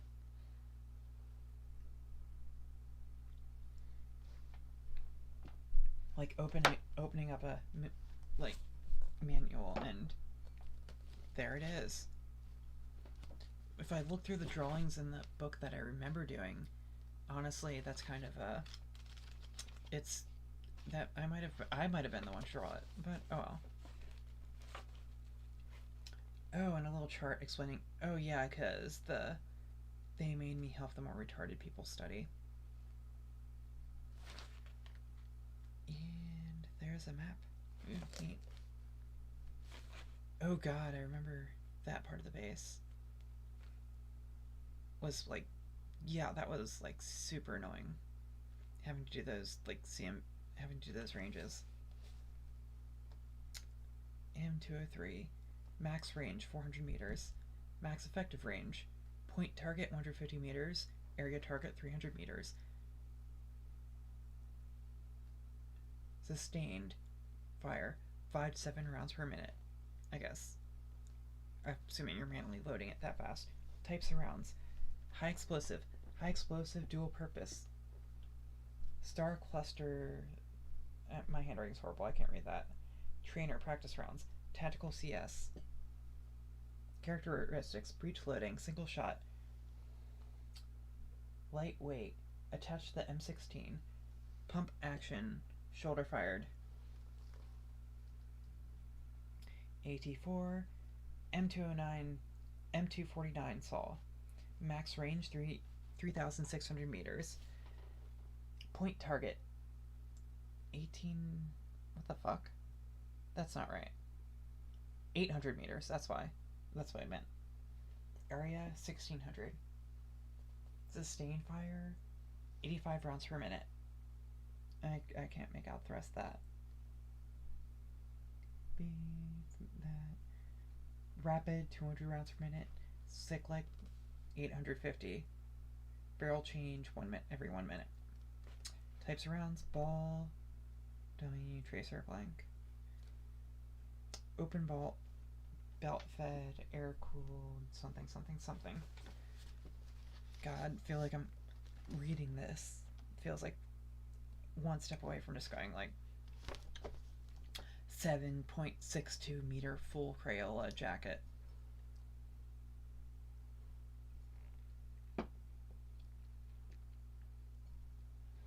Of course, not that elves would ever stoop to doing something like eating crayons. We're a bit too sophisticated for that.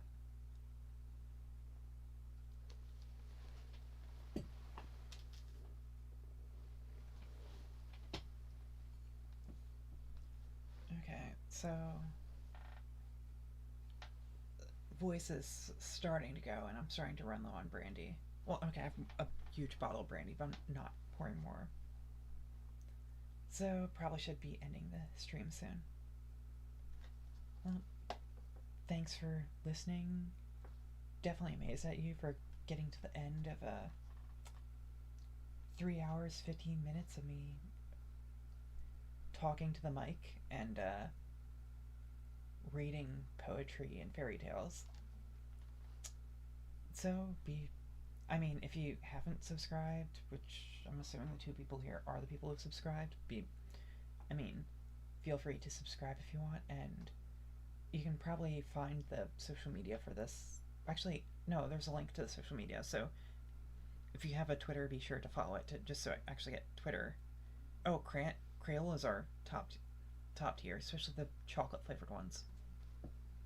So, I don't want to say like, share, and subscribe, but like, share, and subscribe. This is still technically the trial period while I work out the kinks in how streaming works.